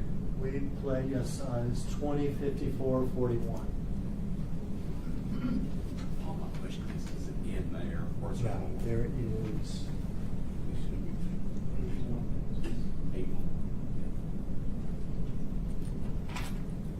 We ended it at 20:54:41. Is that Officer Haley's body cam? Is that right? I believe it is, yes, sir. Your Honor, we would add this into evidence with Your Honor's permission to the master exhibit that will be introduced at the close of proof.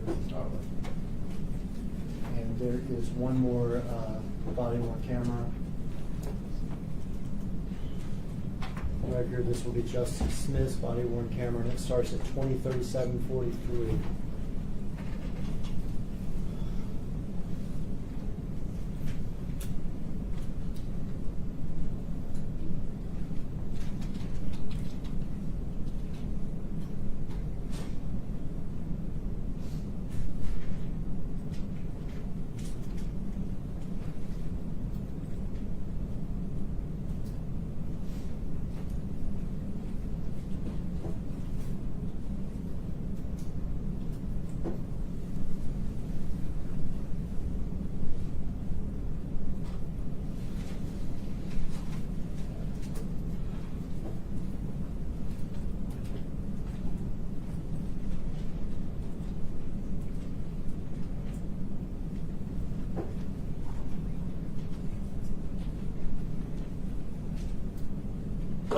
Are you bringing it back down here?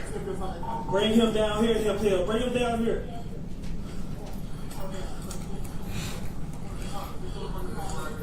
Check for that way now.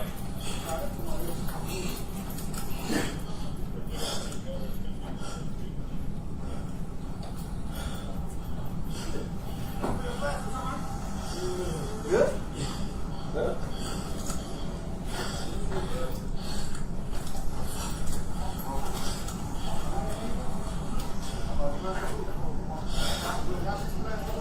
Shit, I need my glasses. I lost some too. Fuck. That's one. Hell that shit. He high. He gotta be high.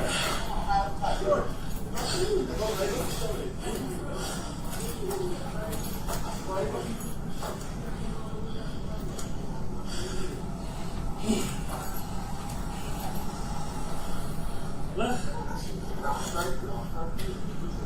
Yeah, appreciate y'all, bro. Yeah, I'm good. Y'all see my flashlight in there somewhere?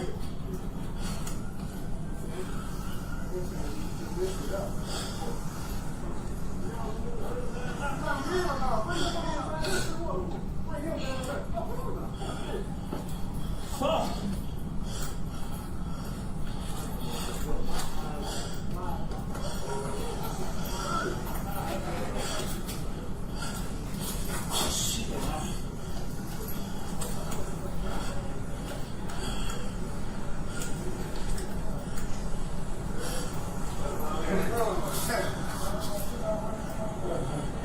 There you go.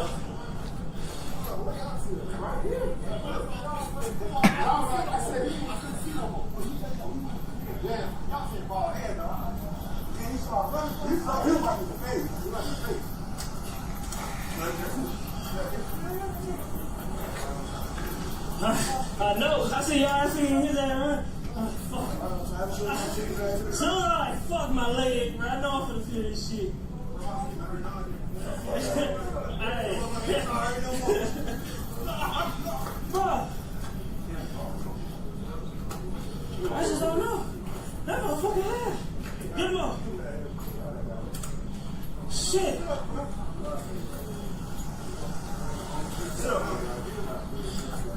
Hey, here you go, Steve.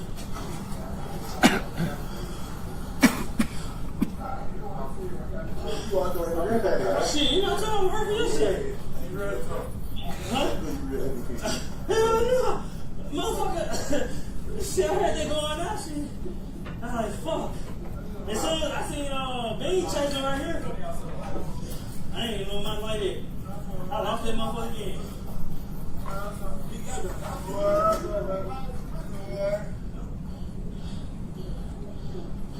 That motherfucker high. Bro, I hit that motherfucker. so many pieces in these still. I was like, God damn.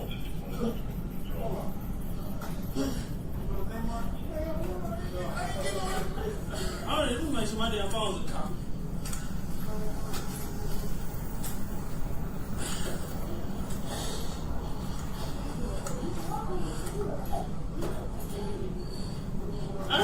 Hey, Bean was rocking, then I jumped in and started rocking.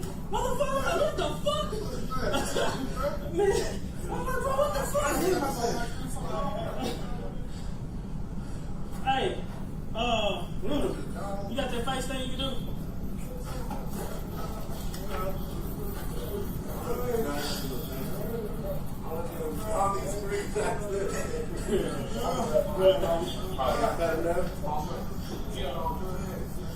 No. You from a traffic stop.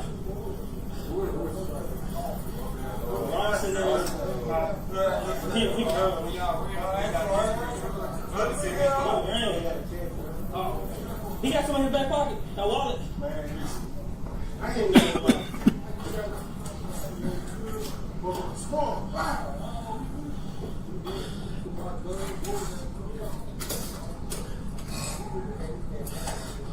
Shit. Fuck me, man. He's small.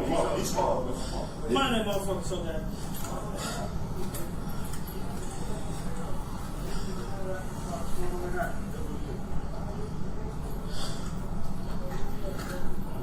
Hold on. You trying to stand up over there.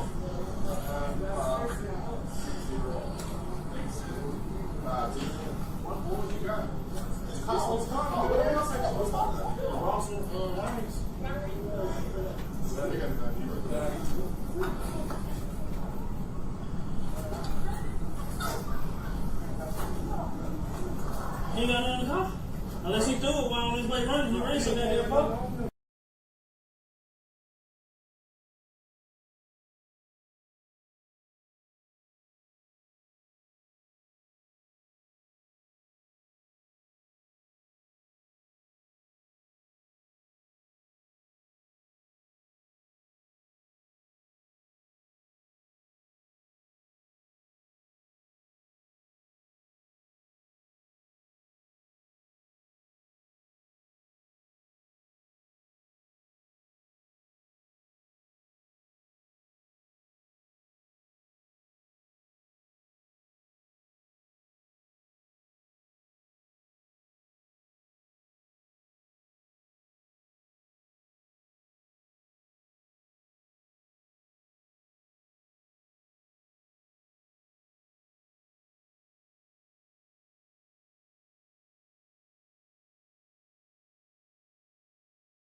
Detective Smith's body on camera. Yes, sir.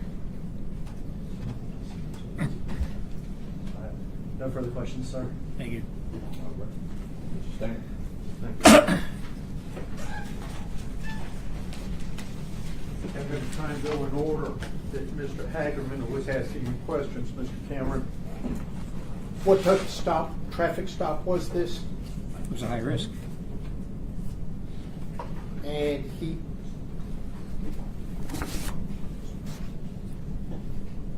asked you some questions about statements regarding the gun. Yes, sir. Traffic stop. What's the significance of that? The statement about the gun Yes. puts it, like I say, into a whole different perspective. So, the suspect that is trying to take an officer's gun. For the people on the scene at that time, does it matter whether the gun was touched or not? No, it doesn't. Why not? Because they were told it was touched or grabbed. And again, you don't question an officer and say, well, did it really happen? Are you sure that he was grabbing your gun? Maybe he was not. Maybe his hand just moved there. You don't ask those questions. What happens if you hesitate in a situation like that? If he gets the officer's gun, somebody gets injured or killed. We talked about when Haley's kicked at Fair Creek and Castlegate. You talked about the hesitation. Yes. What's the significance of that hesitation? Well, he didn't just randomly run in and kick him. And he picked a spot on the upper muscle area of the arm in the tricep area, and he knew from his training that that would loosen the arm up and hopefully allow the other officers to handcuff him. And did that in fact happen? Yes, it did. Remind this jury of the purpose of verbal judo. Verbal judo is used to persuade an individual to get into custody using the least amount of force possible.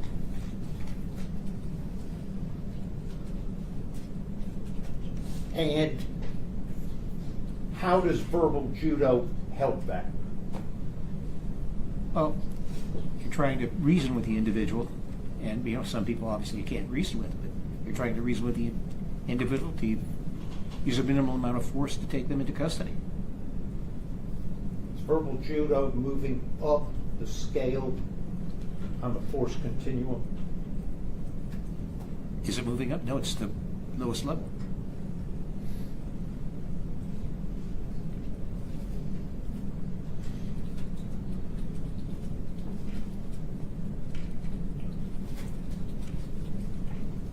Mr. Hagerman had you watch the Sky Cop video from the beginning, Yes, sir. and you saw Officer Martin kick twice. We all saw Officer Martin kick twice. Yes, sir. Where?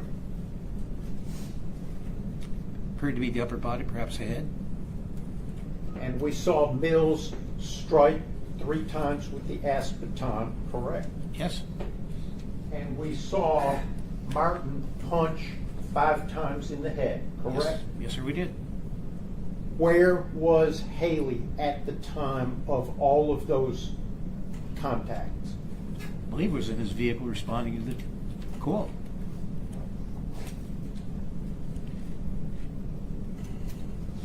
Based upon watching that video again today, your entire review of the file, how many, as Mr. Hagerman said, headshots did Haley see given to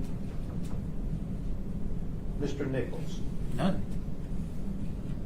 Was Haley present when any of the, quote, headshots were given to Mr. Nichols? No, he wasn't.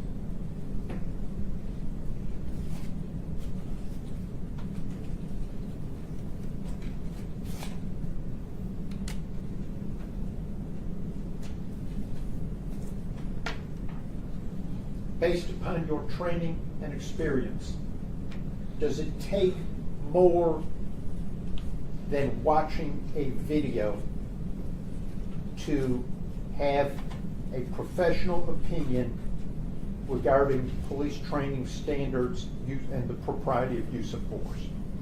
No, you can't base it solely on a video.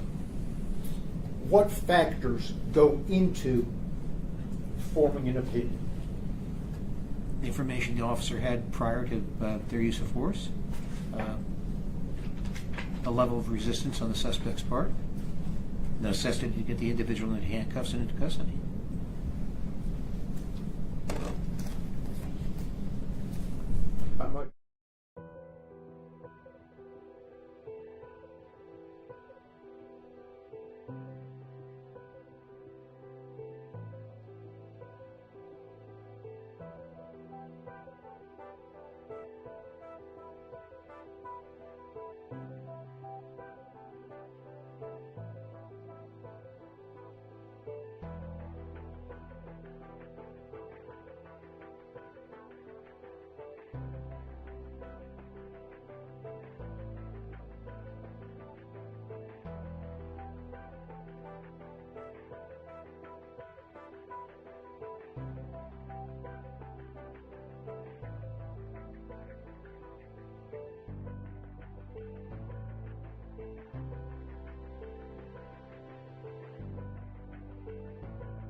They can't. Say what? No, they can't. And you have zero information about what Mr. Justin Smith saw or appreciated during that interaction. Is that right? That's true. And just to save a little time, you really have no information regarding what any officer out there on the scene other than Emmitt Martin saw, right? That's correct. And you are familiar with the fact that pepper spray or OC spray had been utilized by one of the officers, his name is Mills, at least 3 times during that brief arrest. That's correct. And you can see on the video Emmitt Martin bailing out because he had OC spray. Is that right? Yes, sir. And you see Mills bail out and is gone for over a minute and a half, and he's the one who shot the pepper spray. Is that right? That's correct. But Mr. Smith and Mr. Bean are still in a 90-degree angle trying to get Mr. Nichols in handcuff. Is that right? They are. Did you see Mr. Smith or Mr. Bean take a break? No, sir, I didn't.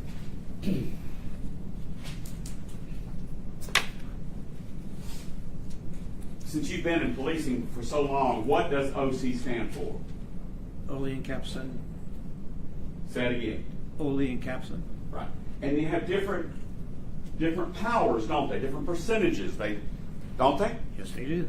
And they have one that's 1.5. Is it 1.5%? I believe so. And then one 5%. Is that right? Yes, sir. And the 1.5% is used by, Civilians. and the 5% is used by. Law enforcement officers. Okay. So I can't go out and get 5% OC, can I? Normally, no. I cannot. It's illegal for me to have it if I'm not a cop, right? Correct. And is that in reference to how powerful that OC spray is? Yes, sir. And that night, you looked at the use of force reports, you looked at the different things. Mr. Mills had 5% OC spray, is that right? Yes. And you're not supposed to shoot an OC shot to a suspect for longer than what? One burst? One burst, yes. Right. So one burst on a suspect incapacitates the normal suspect. Is that right? Normally it does. If OC spray does not incapacitate a suspect, what does that tell you based upon your, 50 some odd years in law enforcement?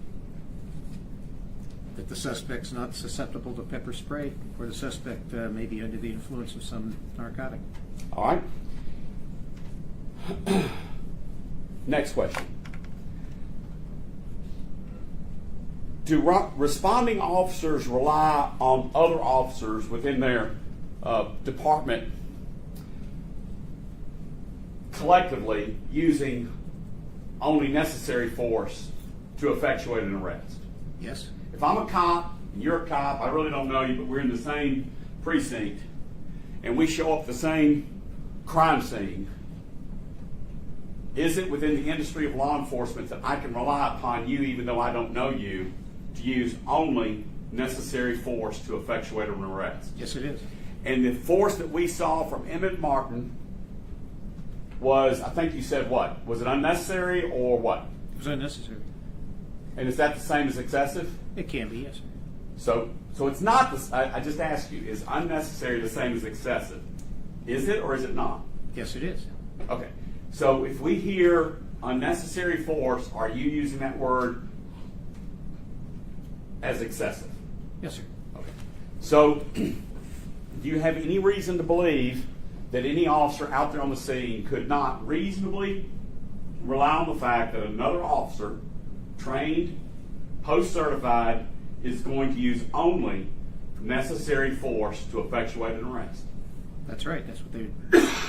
What? That's correct. So we don't have to have a team meeting before an arrest and say, now everybody uses necessary force on this one, okay? You don't have those kind of meetings, do you? No, sir. All right.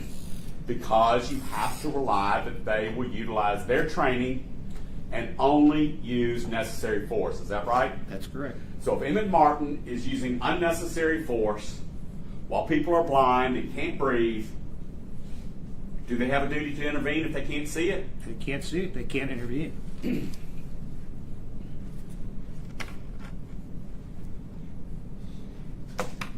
We've been talking a lot about the cops and what the cops' duties are when Emmitt Martin is doing what he's doing and Haley's doing what he's doing. Let's talk about Nichols for a moment. Did you see anything in all the videos that you watched? Let me rewind. Mr. Bean over there, he chased Mr. Nichols. Is that right? That's correct. You've seen that video of his body cam. Is that right? Yes, sir. Was there anything keeping Tyre Nichols when Bean had to tackle him? You agree with me? He had to tackle him, right? Yes, sir. Bean had no choice but to tackle the suspect, right? To stop him, yes, sir. Was there anything keeping Mr. Tyre Nichols from saying, "Ho, I'm done, I'm done"? No, there wasn't. Because Mr. Hagerman asked you what was keeping the officers from saying, whoa, I got this, we got this. I want to ask you, was there anything keeping Nichols from saying, hey, I give up? No, nothing at all. And instead, what did he do? He continued to fight and resist the officers. All right. As an expert, you know what a crime saturation unit is, don't you? Basically, yes, sir. Okay. And a crime saturation unit, as we've heard in this trial, is a unit that goes into high crime neighborhoods. Yes, sir, it is. Looking for specific types of crimes and the effects of crime. That's what we've been told. Is that what you understand to be? That's what I understand, sir. Would it surprise you to know that this unit, per officer, over a 3-year period, per officer, averages over 1,000 felony arrests? Wow. Would that surprise you? That's a bunch, isn't it? It's a lot. It's over 1.5. If you only work 5 days a week, that's about 2 a day, isn't it? Yeah. Is my math right? Yes, sir. Those are felony arrests. Yes, sir. Now, would it surprise you that the members of this unit, on every one of those arrests, 80 to 90% of those arrestees have a hidden weapon on them? Would that surprise you? Not at all. So is that percentage for felony arrest, is that nationwide or is that just Memphis or what? No, it's pretty much nationwide. 80 to 90% of the arrestees have a hidden weapon on them. That's true. So as Mr. Bean is running down the street and Mr. Smith is getting out of his car to help Bean get him handcuffed, does that mean there's an 80 to 90% chance that that suspect has a hidden weapon? That's true. Do you know what blading is? Pardon me? I knew I'd get you on the hearing. Do you know what blading is? Blading? Well, if I lay on my hip instead of laying on my back or on my belly, is that blading? basically, yes, sir. Well, you say basically, but that is blading. That is blading. Is blading dangerous if a suspect is blading? Yes, sir. In fact, blading can occur when you're laying on the ground on your hip, and blading can occur as I confront you. Isn't that blading? That's blading also. All right. So if I'm on the ground and I'm blading with a free hand, does that allow the suspect to get out a weapon? It certainly does.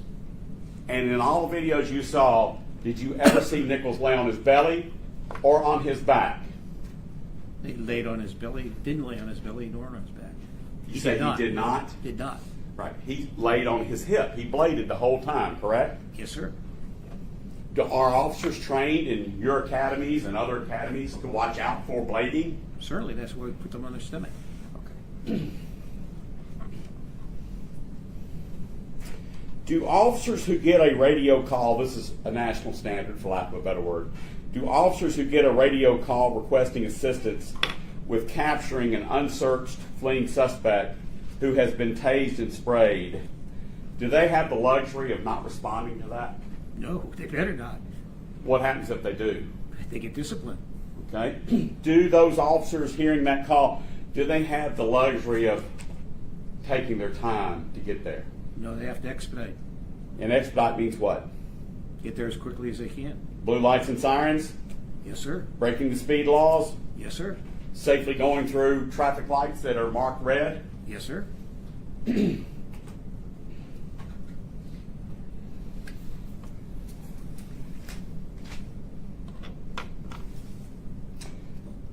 Mr. Hagerman was very precise when he asked you this question, so I want to be just as precise. As he went through each act of Emmitt Martin, the punches, remember he went through, that's punch 1, then he went to another one, punch 2, and I think he got 5 punches, is that right? I believe he did. He would ask, when they see something like that, do the officers have a duty to intervene? And you answered every time. You answered yes. Right. But isn't the key word there in that question Mr. Hagerman asked, when they see something like that? Right. If they see it, they have to intervene. If they don't see it, they can't intervene. Now, what is tunnel vision? Tunnel vision is where you focus in on one thing. I may focus in on your waistband. I may focus in on your hands. In a critical incident, scientists have established what degree of tunnel vision does someone have? I don't know the exact statistic, but Does 2 degrees sound right? about right, yes. Okay. So, in a critical incident, an officer, not knowing what his safety is or risk is at that time, just treating it as a high-risk arrest, and he has tunnel vision, is this about 2 degrees? About. Okay. Now, if someone wears glasses, like I wear glasses, and you take the glasses off, now what's my vision? Is it less or more? I think it's a lot less. If I get shot in the eyes with OC spray, how much do I have? Almost none. How dangerous is one handcuff to a wrist? Very dangerous. You watched Justin Smith put one handcuff on the left wrist. You even used a photograph of it with Mr. Stingle. Is that right? That's correct. That photograph was taken in the sequence of events after the officers had been sprayed with spray. Is that right? That's correct. What is auditory exclusion? Auditory exclusion is you cut down the sound outside because you're focusing on one thing. It's like tunnel vision for your ears, isn't it? Exactly. Scientists have shown that people have gone into shootouts and everything else and not remember any of the shooting or any of the words said during the shooting. Is that right? Right. Don't even hear the shots. Right. Until later, until they watch it on video and say, oh yeah, that looks like somebody did say that. That's not unusual, is it? No, not at all. Chasing a suspect with an 80 to 90% chance they have a hidden weapon on them down a dark street with OC spray in your face, would that fall in the category of critical incident where officers have 2 degree or less tunnel vision and no hearing? It certainly would. In fact, you actually expect that to happen, don't you? Yes, you do. Officers out there on that street, Bear Creek and Castlegate, not like sitting here in this room watching it on TV, is it? Not at all. Videos from a body cam or a pole cam or anything else, they don't capture the exhaustion that a cop goes through, does it? No. It doesn't capture the fear that a cop is going through, does it? Not at all. You know, that's something I had. All right, Mr. Perry. Thank you, John. Mr. Cameron, before today, have you ever had any conversation independently with Tadarrius Bean? No, sir, I have not. And today you have had any conversation with Tadarrius Bean, right? No. And do you know whether or not Tadarrius Bean had ever met Mr. Tyre Nichols before that evening? I have no idea. But you do know just from your experience in this particular case that one of the officers saw the suspect and he met a description, right? Yes. And you saw that person who saw the suspect that met the description got out of the passenger side of a car. Am I correct? That's correct. And when he got out the passenger side of the car, based off of your reading of the information that was provided in this case, he didn't have any idea of whether or not that suspect had a gun, knife, baton, anything on this person, correct? No, he did not.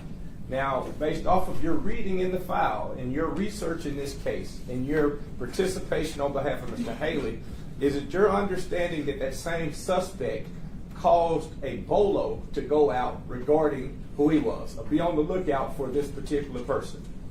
Correct. Based off of your research, is it true that that suspect supposedly had overcome 3 men weighing in excess of 250 pounds based on the BOLO. Yes, sir.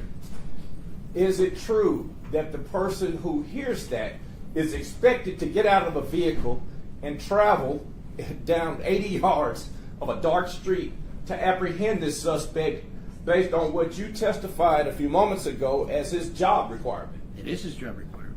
And based off of your observation this morning and in review, has Mr., and I'm going to say it, the person who got out of that car is Tadarrius Bean. Is that in any way a violation of what you know as proper procedure, policy, etc.? No, it's not. He tackles him. Okay? That's not something that you do with people walking down the street on a regular basis, right? Not normally. Right. So that is a use of force, though, correct? Correct. And at that point, you didn't see anything that was violative of a right or that was inappropriate or excessive, correct? No, nothing at all. Now, you have presented across the country at different occasions, right? Yes, sir, I have. And you've discussed yourself in the past the difference between ineffective force and excessive force. Correct. And those are two terms, and I think that you were given some terms a few moments ago, but there is a distinct distinction, according to what you said before, between what from a 100-yard away pole cam or 100-foot away pole cam might look as excessive versus what would look as be in fact ineffective. Exactly. Can you tell this jury the difference between ineffective and excessive? Ineffective is when you're not accomplishing what you're trying to accomplish. In most cases, get the person into custody, get them handcuffed. That's ineffective force. When you're being asked questions by Mr. Hagerman regarding whether or not if the person comes up and you see them getting soccer kicked or what have you, number one, could you tell whether or not the kick connected to the person? No, I couldn't. Could you tell whether or not Mr. Bean, who at that point had two different bursts of pepper spray, hit him, according to testimony, whether or not he could see that somebody is either about to kick or where they're about to kick this person? I don't believe so. All right. Now, you also said that based on what you were looking at, that the person who we know as Mr. Tyre Nichols was not coming into compliance, was he? No, he wasn't. Did it appear that his arms are moving, even from this 100-foot away pole cam? Did it appear that his arms are moving, etc.? Yes, sir. Now, does Mr. Bean have the same luxury as somebody who might be on the news looking at it and saying, oh, look, they look like they have him in custody right here? Does Mr. Bean have that luxury if he has OC spray in his eyes and he knows that this person is not handcuffed while he's standing over him, as has been described? He doesn't. Does he have that same luxury if it's January 7th and it's 43 degrees outside and it's wet outside and he's trying to get this person into compliance, and in fact he on that scene commands at least 30 times to give his hands? Does he have that same luxury as somebody watching or describing it on the news? Not at all. Does Mr. Bean have the luxury to know whether or not this person is running because they might have something stolen in their car? Does he have that luxury? No. It's a known, unknown factor. And so while he's out there and he has this person's hand, does he have the luxury to let it go during this fast sequence of events? No, not at all. It's his responsibility. Now, this would be somewhat different than if he sees somebody choking a person or if he sees somebody doing something to try to strangle him and he's looking from the side and he just says nothing. That's a different sequence, is it not? It certainly is. If he's engaged in trying to apprehend this person who refused to give his hand, and for a period of 14 seconds, he's holding one arm, Justice Smith is holding the other arm, and this person has not laid on the ground, has not done anything that he's been told to do, and he's trying to walk in a circle. If Mr. Bean has pepper spray in his eyes, if Mr. Bean has just run a dead sprint to try to catch this person, if Mr. Bean has tried to be overcome by what at least 6 different officers described as the strongest person they've ever tried to apprehend, does Mr. Bean have the luxury to let him go and have an altercation with another officer who might in fact use either excessive or ineffective force? No, he can't let go of it. Can he let go and say, hey, stop, man. This is not how they taught us in the academy. Can he do that? No, he certainly can't. Mr. Bean ain't on the news describing something. Mr. Bean is out there trying to get this person into custody. Mr. Bean is not Mr. Hagerman asking you questions and can get a do-over. Mr. Bean is holding this person. Can he put his life, the life of the suspect, above his and his fellow officers' lives if this man won't do a darn thing that he's being asked to do? No, he certainly can't. And you didn't have to ask Mr. Bean a question to determine that, did you? You know that from your 50-plus years in law enforcement.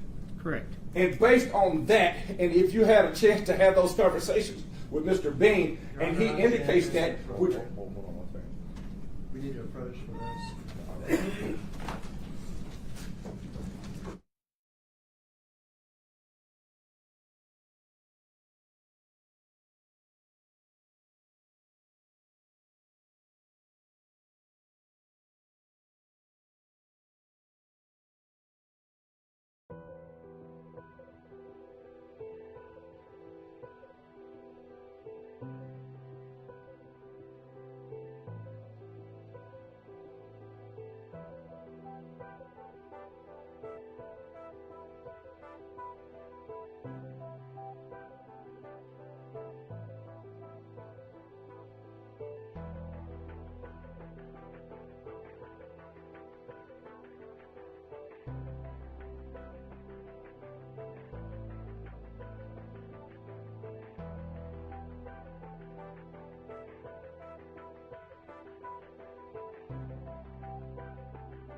based on the factors that we were just discussing, OC spray in the eyes, a non-compliant suspect, and the ability to try to get that person's hands into custody or cuffs, is the person a consistent threat if you do not control that person's arms and you can't put them in handcuffs? Yes, sir, he is. And based off of the narrow scope and time and the movements of the suspect and what you have observed, and based on the conditions that we've talked about, those factors being in place, are Mr. Bean, who there's been no testimony that he struck this person in the head, that he kicked this person, or any of those things, would you then, based on those premises, have any sort of issues with Mr. Bean's conduct on that particular scene? No, it was doing what I was trained to do, get the person into handcuffs. I'll pass the witness. Now, it goes to the Emmitt. state. Not going to hit you with the barrage. You don't have problems with Mr. Bean if he didn't see it, right? Right, if he didn't see it, he can't take any action. Exactly. That's really the issue here. I mean, simply put, if Mr. Smith and Mr. Bean saw that first soccer kick to the head, and they had a duty to intervene, correct? Correct? And if they didn't, that's part of the excessive force, correct? Correct. It's not excessive force, because they didn't see it. Judge, If they did see it. All right, completely agree. I'm going to object. This is outside the scope of redirect. I mean,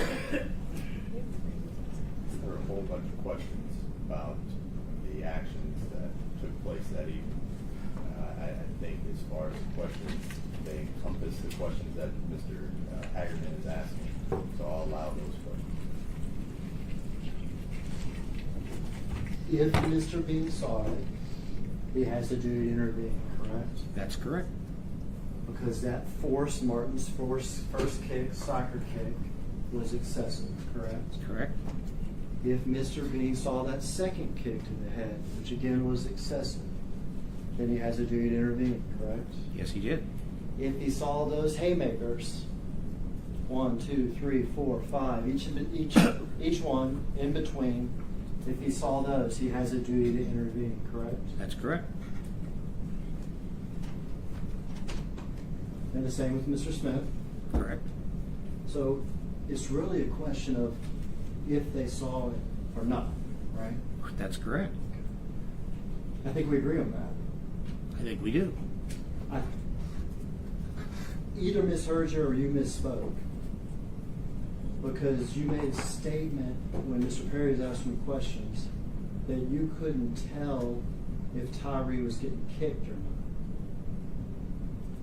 I couldn't tell where he was being kicked. Okay, but you could tell that the kicks were making contact with him, correct?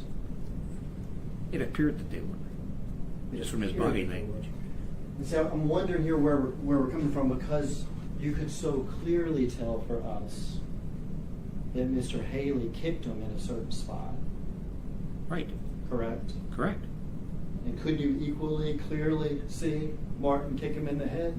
I could see him kicking him, and it was towards his head.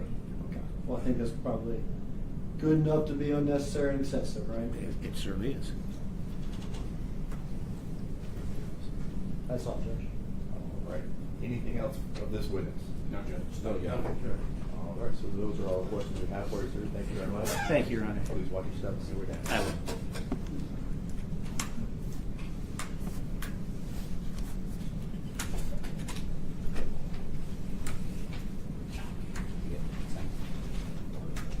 Is defense ready with their next witness? Yes, Your Honor. Garrett O'Brien.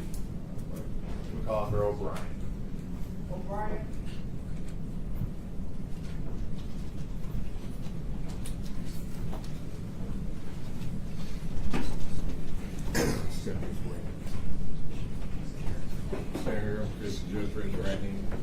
Sir, do you solemnly swear or affirm that the testimony you give today will be the truth and nothing but the truth to help you God? Yes, sir. All right, please have a seat, sir. With Your Honor's permission, Yes, sir. could you please state your full name first and last and spell it for the court reporter, please? Garrett O'Brien, Garrett Obrien.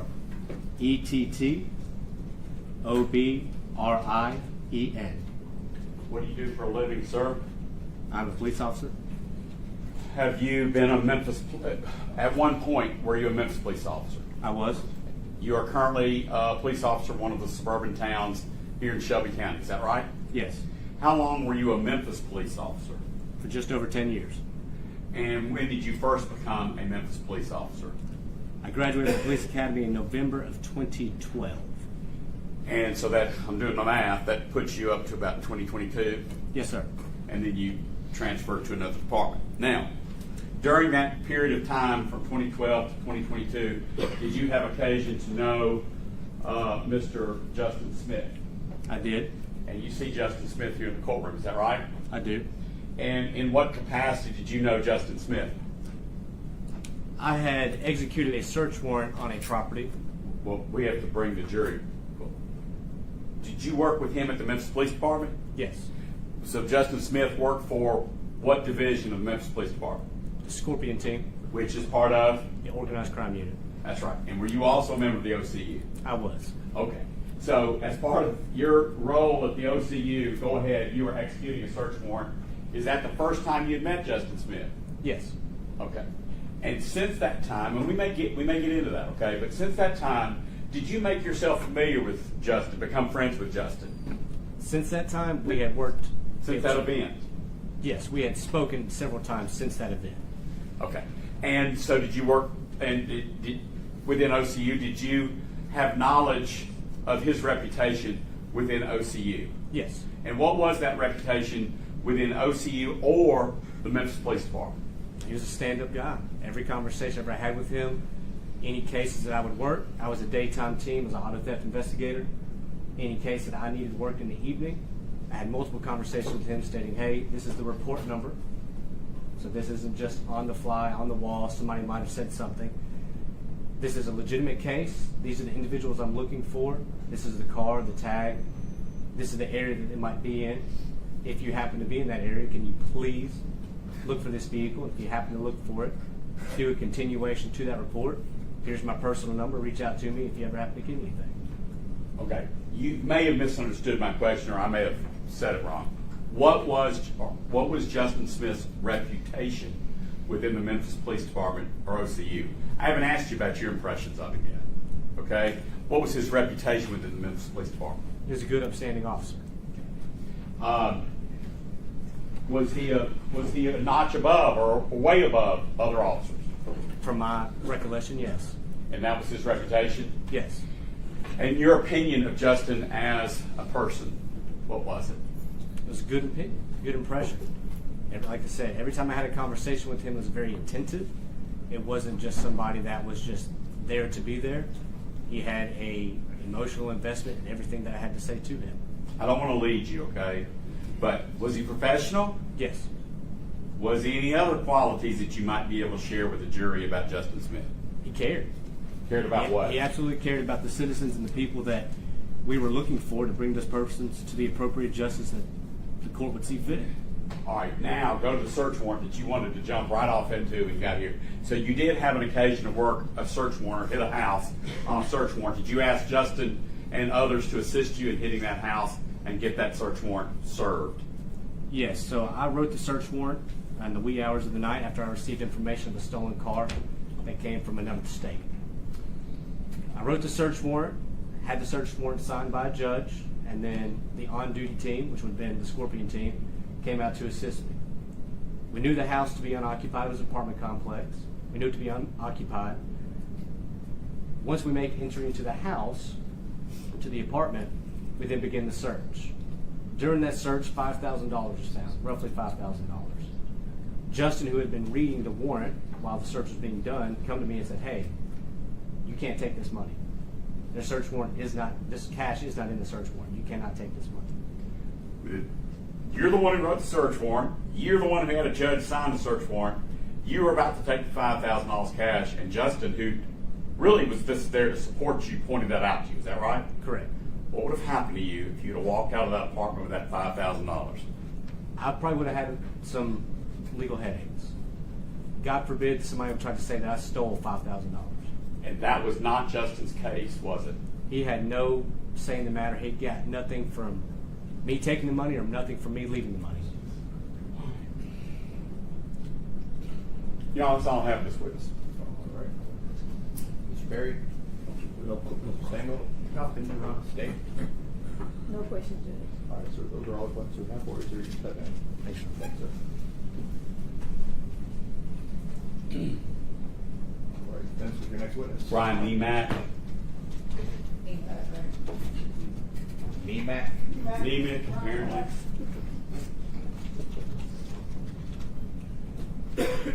Maybe over room 503 with you. We've been waiting all day, so maybe over 503.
Yes, sir. Raise your right hand and be sworn by the judge. Sir, do you solemnly swear or affirm that the testimony you give today will be the truth and nothing but the truth, so help you God? I do. All right, please have a seat, sir. Proceed. Could you please state your first and last name? Brian Nemec, Nemec. All right. Mr. Nemec, up until recently, where were you employed? Memphis Police Department. How long were you employed with the Memphis Police Department? A little over 32 years. When you retired, could you give the jury the benefit of what your job was at the time of your, or around the time of your retirement? The last 18 years of my career, I retired in April of this year. I was with the organized crime unit. I did different tasks over there as a supervisor or lieutenant.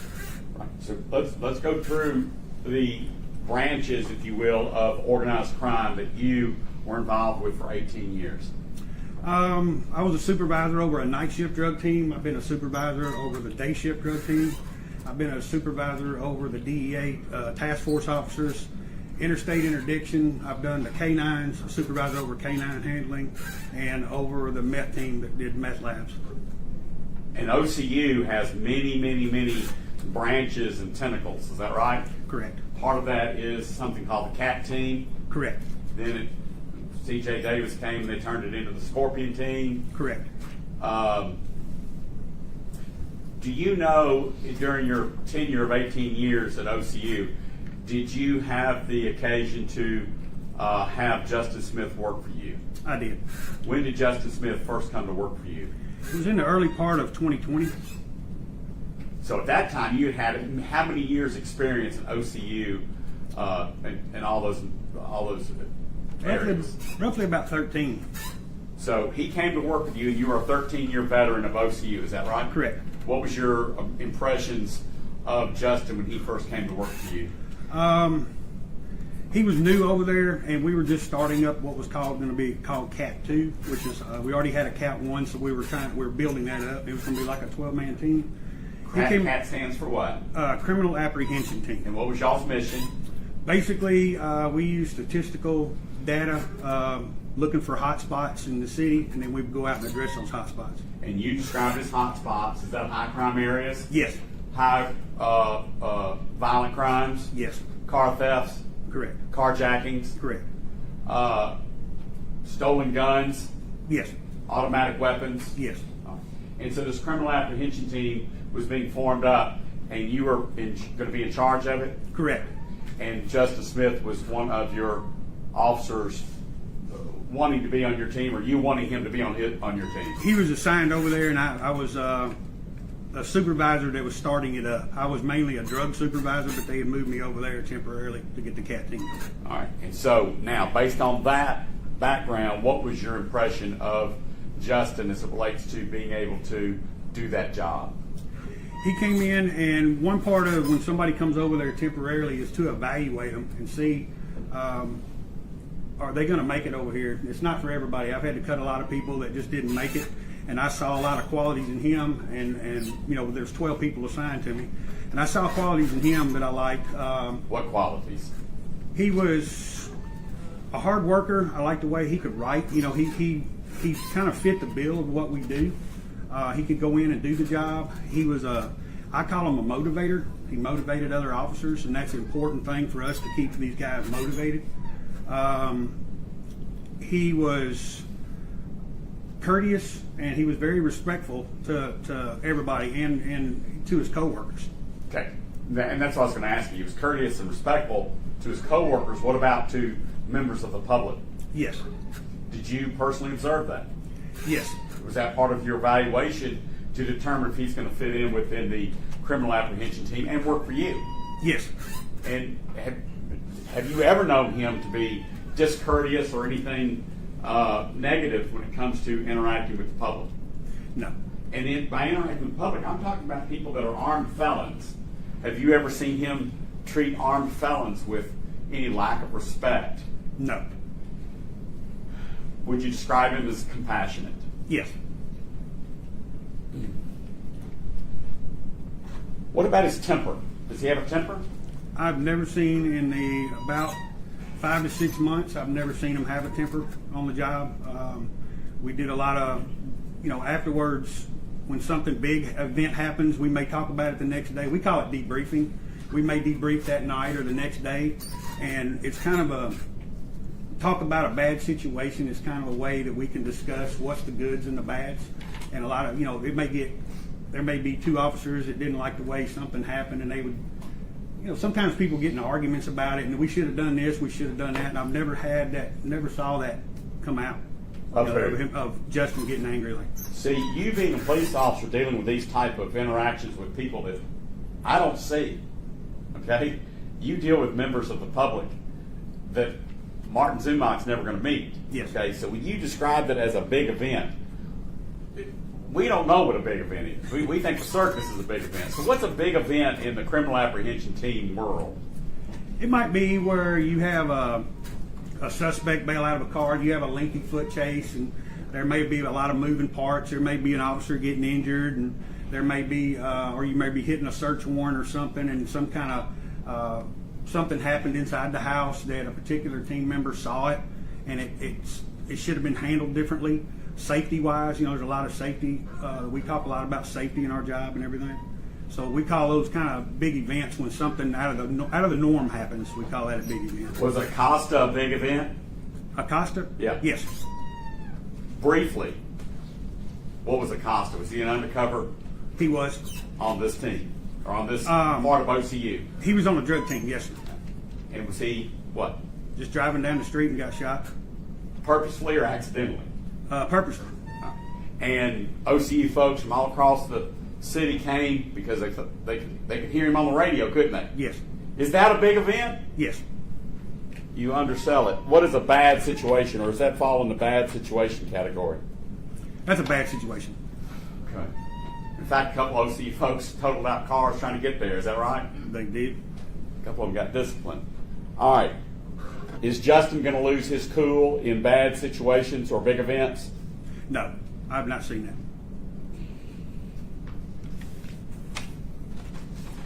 Can I speak to my client for a moment? Yes, sir.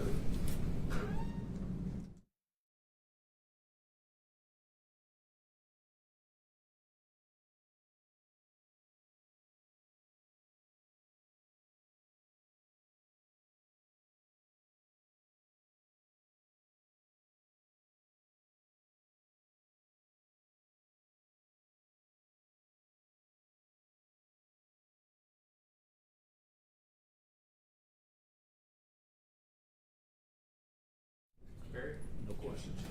No questions. Nick?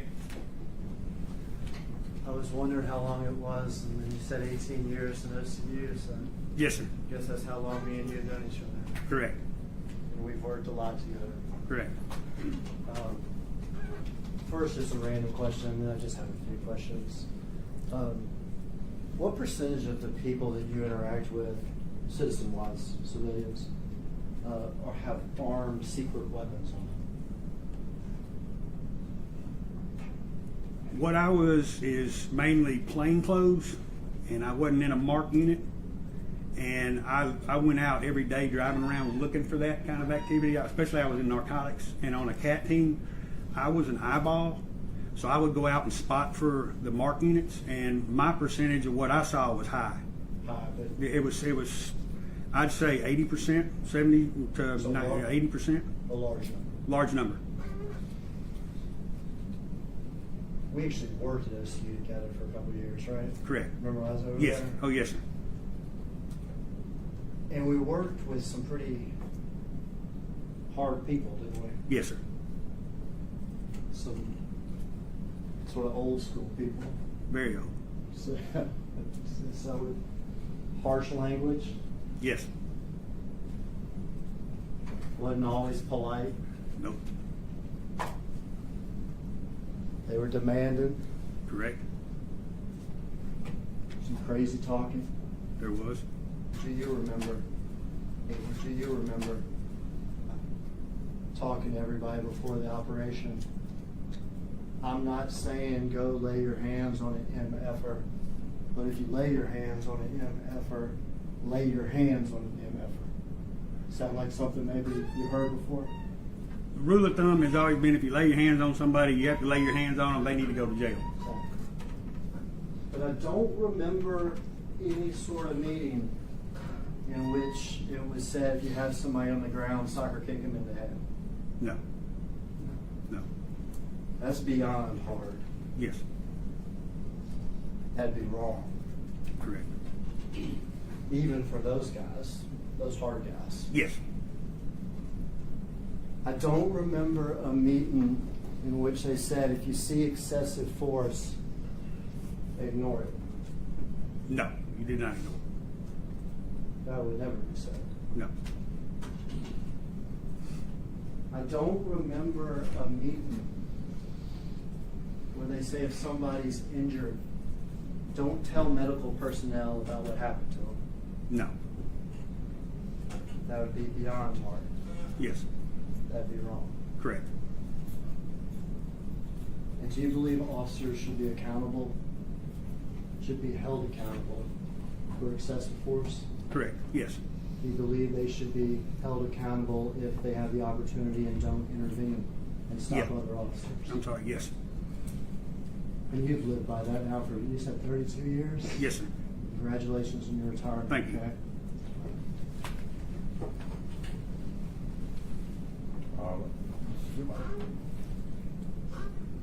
I'm really thankful, Mr. Paul, for going into these areas, because I also know you to be that kind of person.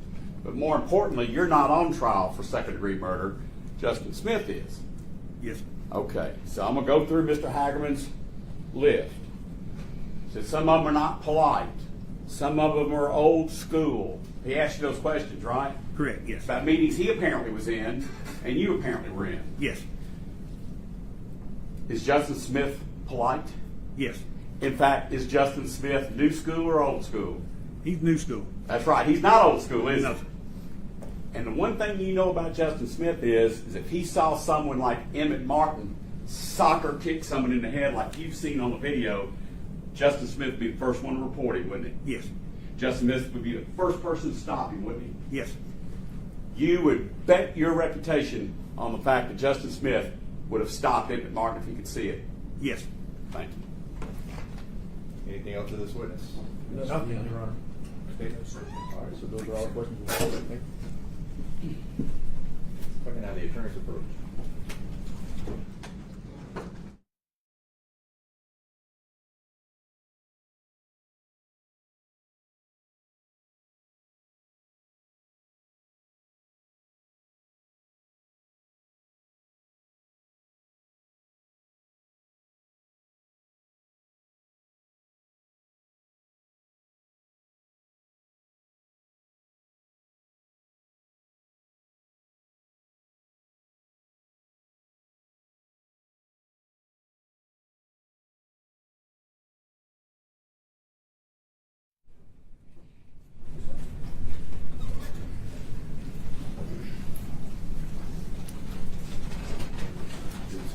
Stand in circle, raise your right hand, be sworn in by the judge. Please solemnly swear or affirm the testimony you give today will be the truth and nothing but the truth, so help you God. I do. All right, please have a seat, sir.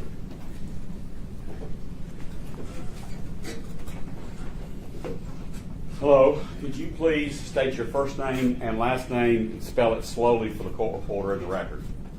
First name Mark last name Wojcicki. WOJCICKI.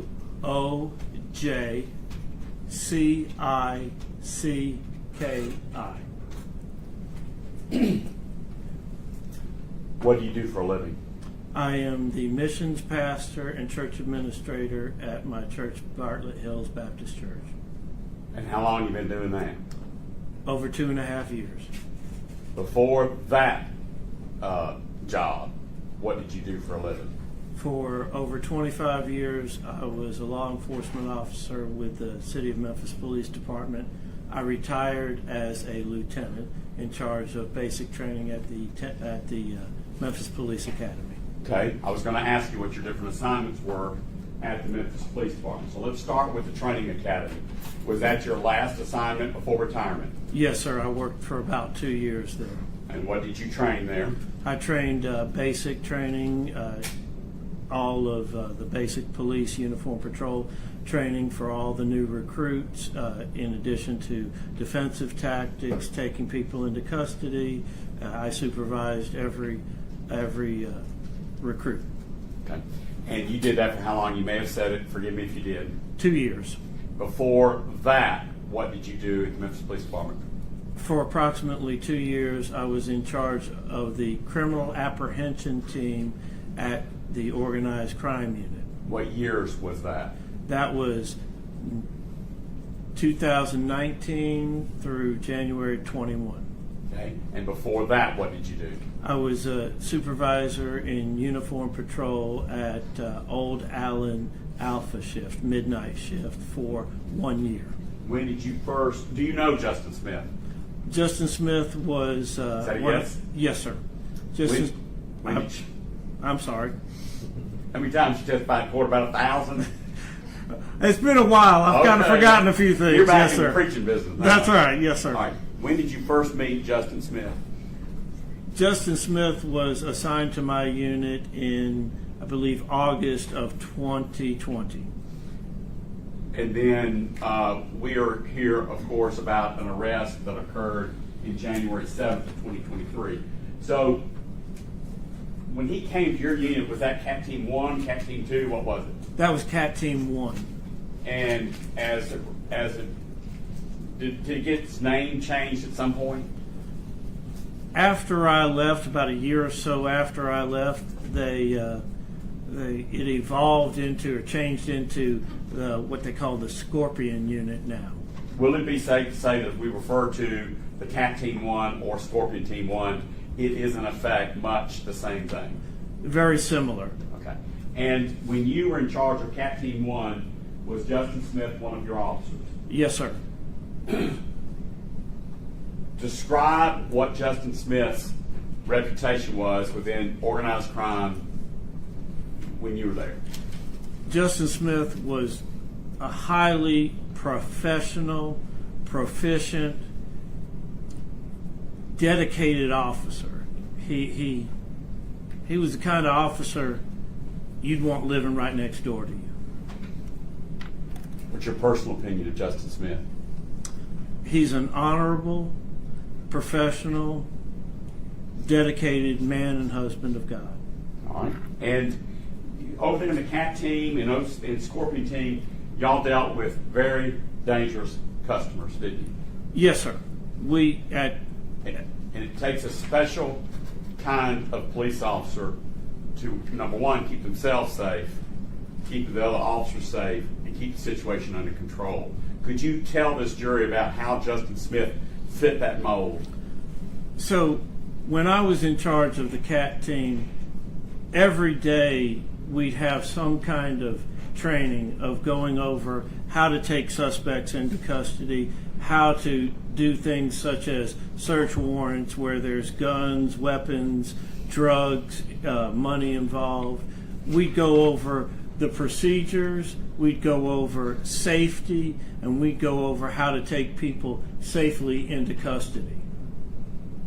And how did Justin Smith do in that environment? I observed Justin directly, and there have been several times where we've had suspects that were non-compliant that we took into custody with minimal incident, because that's what we want to do. We want to make sure we take people into custody that are supposedly, accused of crimes with the least amount of force necessary to accomplish those duties. Is that how Justin Smith did his job? Absolutely. Do you have any reason to believe that Justin changed the way he was doing his job after you left? No, sir. In fact, there were several times Justin Smith had came out to the training academy for specialized training to get better at his job. I'd like you to share with the jury about your experience with OC spray in the eyes trying to take someone into custody with Justin Smith. So, let's go way back to 1999. myself and a couple of other officers, Dwight Mann and Greg McGoy, we had to take a domestic violence suspect into custody, and he was bigger than all of us, and he really didn't want to go. And I took control of him, and I tried to wrestle his hands behind his back, and Dwight Mann tried to spray the suspect, and he ended up spraying me. And that was way back when it was just OC, which is oleoresin capsaicin, not the OCCS 5.5% that they have now. That was back when they had the 1%. So this stuff is like 5.5 times stronger that they use now than they used back then. And I mean, it knocked me, it really knocked me for a loop. I could only think about keeping this guy's hands, this guy's arms secure. I couldn't figure out what else was going on. Let me fast forward a little bit. Have you been out on operations with Justin Smith? Absolutely. Have you seen Justin Smith take people into custody? I've taken people into custody with Justin Smith. That was what I was asking you. My actual question was, tell us about the time you took people into custody with Justin Smith. So there was one time, it was up around Chelsea and the interstate. And we had a suspect who had felony warrants. And we got him out of the car, and he struggled, and he ran away from us. And we took him to the ground. Who's we? Justin Smith, myself, Desmond Mills. I had the suspect's right hand. Justin had his left hand, and Desmond had his legs. And we wrestled his arms to the back and took him into custody. We then took him to the hospital, make sure he wasn't injured, and took him into 201 Poplar. What rank were you? Lieutenant. So as a lieutenant, you're on the ground with a suspect. Was the suspect as big as I am? A little bit bigger. About your build, just probably about 2 inches taller. Took 3 of you? 3 of us, yes. Okay. Now, you've got children, is that right? Yes, sir. Would you trust Justin Smith to arrest your children? Absolutely. Even if they were guilty of a violent crime? Especially if they were guilty of a violent crime. Because I know that what Justin would do, he would operate on the facts, and he would do what he does, do his job as efficiently, as safely as possible. And if that meant using force, he would be able to explain why he used force. Is Justin going to cover up for anybody else? Absolutely not. Is he going to lie? No, that's not in his character. Is he capable of abusing the suspect? Is he capable of abusing the suspect to your knowledge? That's, from my knowledge of Justin Smith, that's not in his nature. That's all I have, Your Honor. Oh, nothing, young. Nothing. All right, Steve.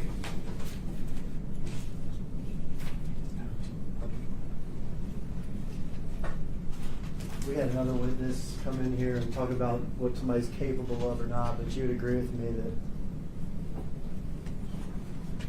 people are capable of a lot of things.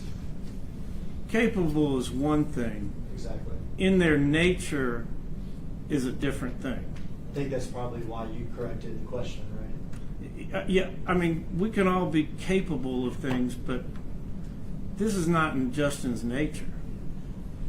We can all be capable of things, and for that reason, we all disappoint each other, or can disappoint each other, right?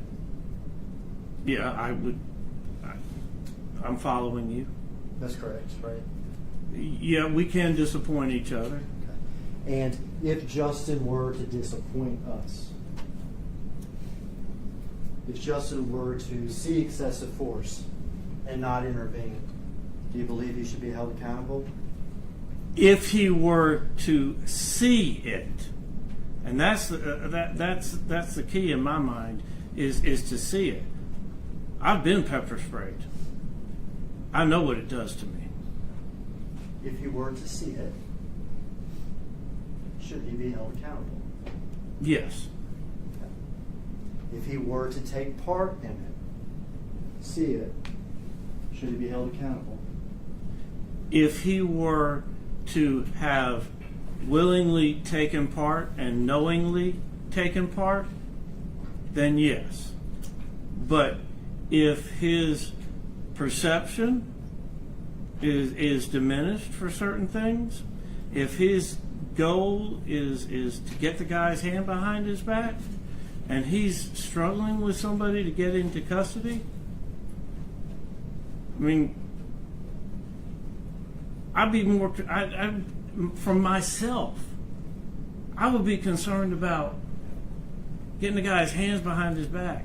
If I didn't see it or whatever, if I've been sprayed, I might not see it. That's more than likely I wouldn't see it. And again, and I've asked you 3 times now, and I've said each time, if he saw it, or if you want to put yourself in there, if you saw it. If you saw another officer soccer kicking somebody in the head, and you didn't intervene, do you believe that you should be held accountable? Absolutely. If you saw another officer throwing haymakers at somebody's head while he was defenseless, do you believe you should be held accountable? And I did nothing about it? Exactly. Yes. If you didn't even say stop. If you withheld medical information from first responders about that same person, the one that had been kicked or thrown haymakers, if you saw it, do you believe you should be held responsible, accountable? If I saw it, Yes. and I knew that it had happened, Yes. and I said nothing about it, Yes. then I should be held accountable.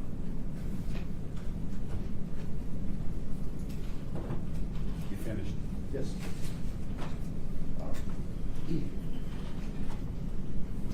It may be the Southern Baptist pastor coming out in you, but you use the word nature. Justin Smith's nature. Right? Yes. What is Justin Smith's nature when it comes to dealing with other people? Justin Smith's nature, That's right. his character, his nature, his person, who he is, he got into police work to help people. So knowing what his nature is and having seen the videos that all of us have seen, did Justin Smith see those haymakers? Your Honor, it just calls for absolute speculation. Of course, Mr. Sandy,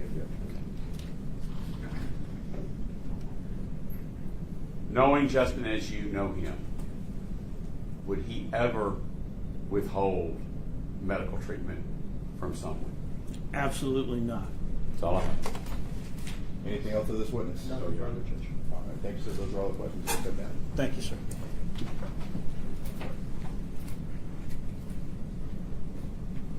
Mr. Perry, does the defense wish to present any additional proof? No, Your Honor. Mr. Stengel, does the defense wish to present any additional proof? No, Your Honor. Mr. Zuma? No, yeah. All right, having that been said, ladies and gentlemen, the defense, the attorneys for each of the defendants has now rested their case. That's going to conclude the proof of the defense case in chief for each respective defendant. State, do you anticipate presenting any rebuttal proof? I do not, with what proviso we need to hold the proof open for introduction of the master videos and for whatever else with regard to jury view. All right. All right, so ladies and gentlemen of the jury, this is going to conclude as far as the presentation of proof for your consideration. Now we are going to excuse you all as there's still some things that we're going to need to do. But even though you have now received the proof for your consideration, it's still not time to discuss the case or begin to think about or deliberate on the matter. The court is going to give you the law when we meet up next time. At that point, the attorneys will each be able to give their closing arguments. Once we go through those processes, the 12 jurors that are going to be selected to deliberate will be selected at that time. So until that time, it's important that you do not discuss the case, allow anybody to discuss it with you. Please leave your notepads in your chairs, and we'll go ahead and excuse you at this time.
as the anticipated exhibit 42. If you can just make sure that all parties have a chance to review the videos. If there's any videos that were supposed to be redacted, you make sure that those are redacted.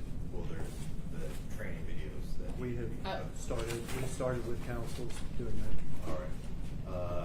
With regard to motions, Vince, do you want to proceed with your motions at this time? Do you want to proceed with motions when we return?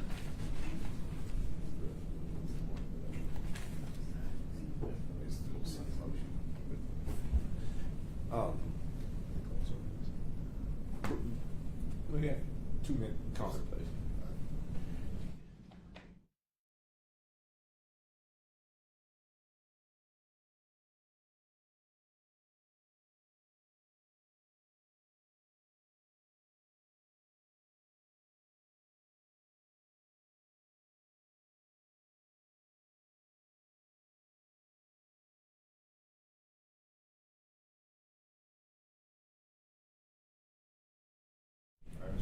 On behalf of Tadarrius Bean, at this time I will remove my motion for direction verdict or motion for a verdict of acquittal based on what was stated previously. Judge, before we go forward, may we all approach? Yeah.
We had previously, for all intents and purposes, formally closed, but prior to closing all proof, it obviously was not brought to the attention that any of the defendants wanted to testify, but for purposes of the record, if we can go ahead and we'll start with Mr. Perry, if you want to bring your client around for the moment here.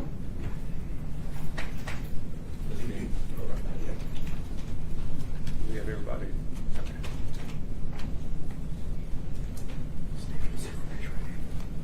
Sir, raise your hand. Do you solemnly swear or affirm that the testimony you give today will be the truth and nothing but the truth, so help you God? Yes, sir. All right, have a seat, sir. See, John, thank you. Please state and spell your first and last name. Tadarrius Bean, Taarrius. Bean, B-E-A-N. Mr. Bean, you've been present at all of the hearings and proceedings regarding this case, correct? Yes, sir. And in addition to those proceedings that have been inside the courtroom, you've been in my presence, in my office, hundreds of hours probably, correct? Yes, sir. You've asked a number of questions and have been actively involved in your case, right? Yes, sir. And through that time, you found that that we've discussed and we've received information. We've gone through those documents together, videos, etc. Right? Yes, sir. And at this time, previously, I have advised you of your constitutional rights regarding the ability to testify and your desires in that regard. Correct? Yes, sir. And in this case, at this time, can you articulate to the court your desire in that regard? Do you want to testify on your own behalf, or are you satisfied with the trial going forward, or the hearings going forward to the jury at this point without you having testified? I am satisfied with going forward without me testifying. And you realize that you have an absolute constitutional right to sit there and answer questions and be cross-examined by the state as well, if you so desire. Correct? Yes, sir. And it is your educated and well-expressed right at this time to go forward with this case without having taken a stand in front of the jury of your own. Is that correct? Yes, sir. And do you have any reservations regarding that right? In other words, am I pressuring you, or is this on your own accord? No, sir. This is my own accord. And you understand those rights fully? Yes, sir.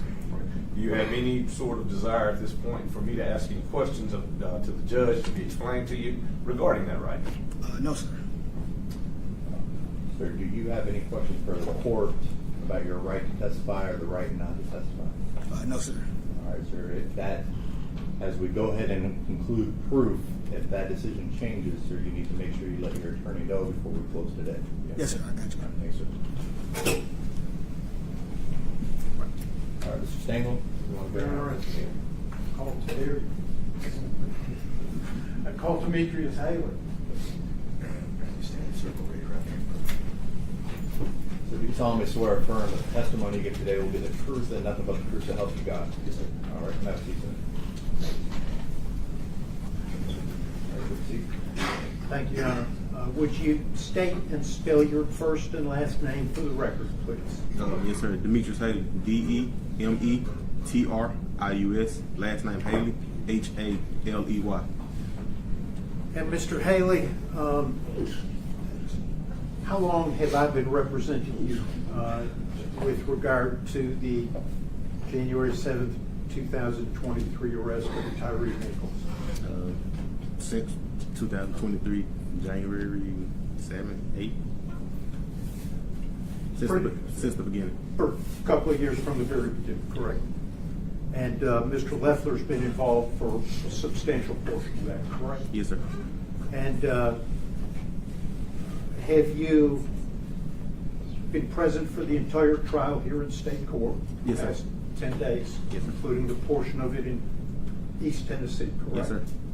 And you've met countless, dozens of times with me and Mr. Leffler over the past 2 years, correct? Yes, sir. And have we thoroughly discussed this prosecution of you during our meetings? Yes, sir. And have you had a chance to review the discovery? Yes, sir. Have you asked me and or Mr. Leffler all of the questions you have had regarding this case? Yes, sir. And have we discussed, amongst other things, that you have a constitutional right to testify in this case if you want to? Yes, sir. Have we also discussed the fact that you have a constitutional right not to testify? Yes, sir. And have we discussed the fact that there are pros and cons of both choices, correct? Correct. Potential pros and cons. Yes, sir. And have we discussed the fact that the decision is yours? Yes, sir. Okay. Have you discussed those pros and cons regarding the decision with me and Mr. Leffler? Yes, I have. Have you had enough time to discuss that matter with me and Mr. Leffler? Yes, If you're I have. comfortable with your decision? Yes, I have. And what is your decision regarding testifying in this case? My decision is to not testify. Do you have any hesitation in that decision at all? No, sir. That's all I have. Sir, do you have any questions for the court or your attorney about your right to testify or your right not to testify? No, sir. All So you can step down.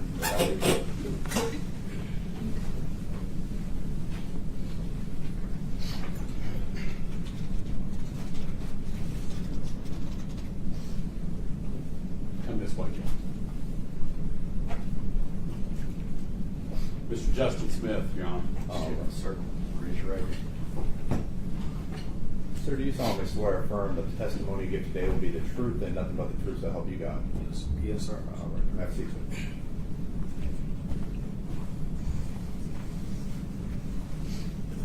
Please state your full name for the record.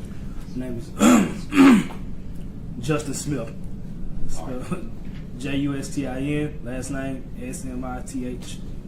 Mr. Smith, you've been involved with me and my office throughout this criminal prosecution since the date the indictment came down on you. Is that right? Yes, sir. You met with me. You've met with experts. Your family's met with me. Have there been any questions that you have regarding trial strategy, trial tactics, witnesses that have gone unanswered? No, sir. As of today, with all the proof having been rested, was there any proof that you desired to be put on that wasn't put on? No, sir. And did I explain to you repeatedly your Fifth Amendment right not to take the stand and your constitutional right to testify on your own behalf?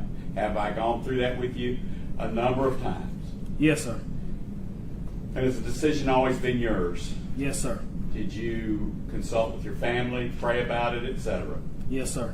And, well, by the way, what kind of education you got? What level of education? Bachelor. College bachelor degree.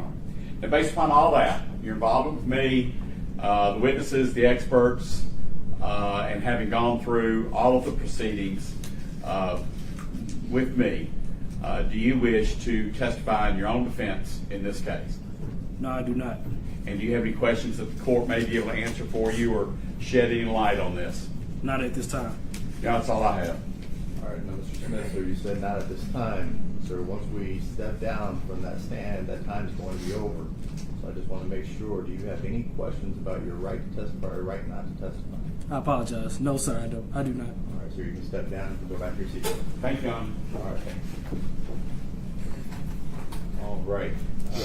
Now, having momentized the defendants at this time, we're going to go ahead and take up the motions for judgment of acquittal. When we come back, we will go over the jury instructions. We'll take up those motions. Looking at the time, we're going to go ahead and adjourn at this time. We will come back. The court will send you the jury instructions via your email if you all can look over those. But we will come back at 9 a.m. to go through the jury charge as well as closing arguments. Judge is saying 9 a.m. tomorrow? 9 a.m. Monday morning. We'll go ahead and All rise. Court stands adjourned until Monday morning, 9 a.m. Thank you.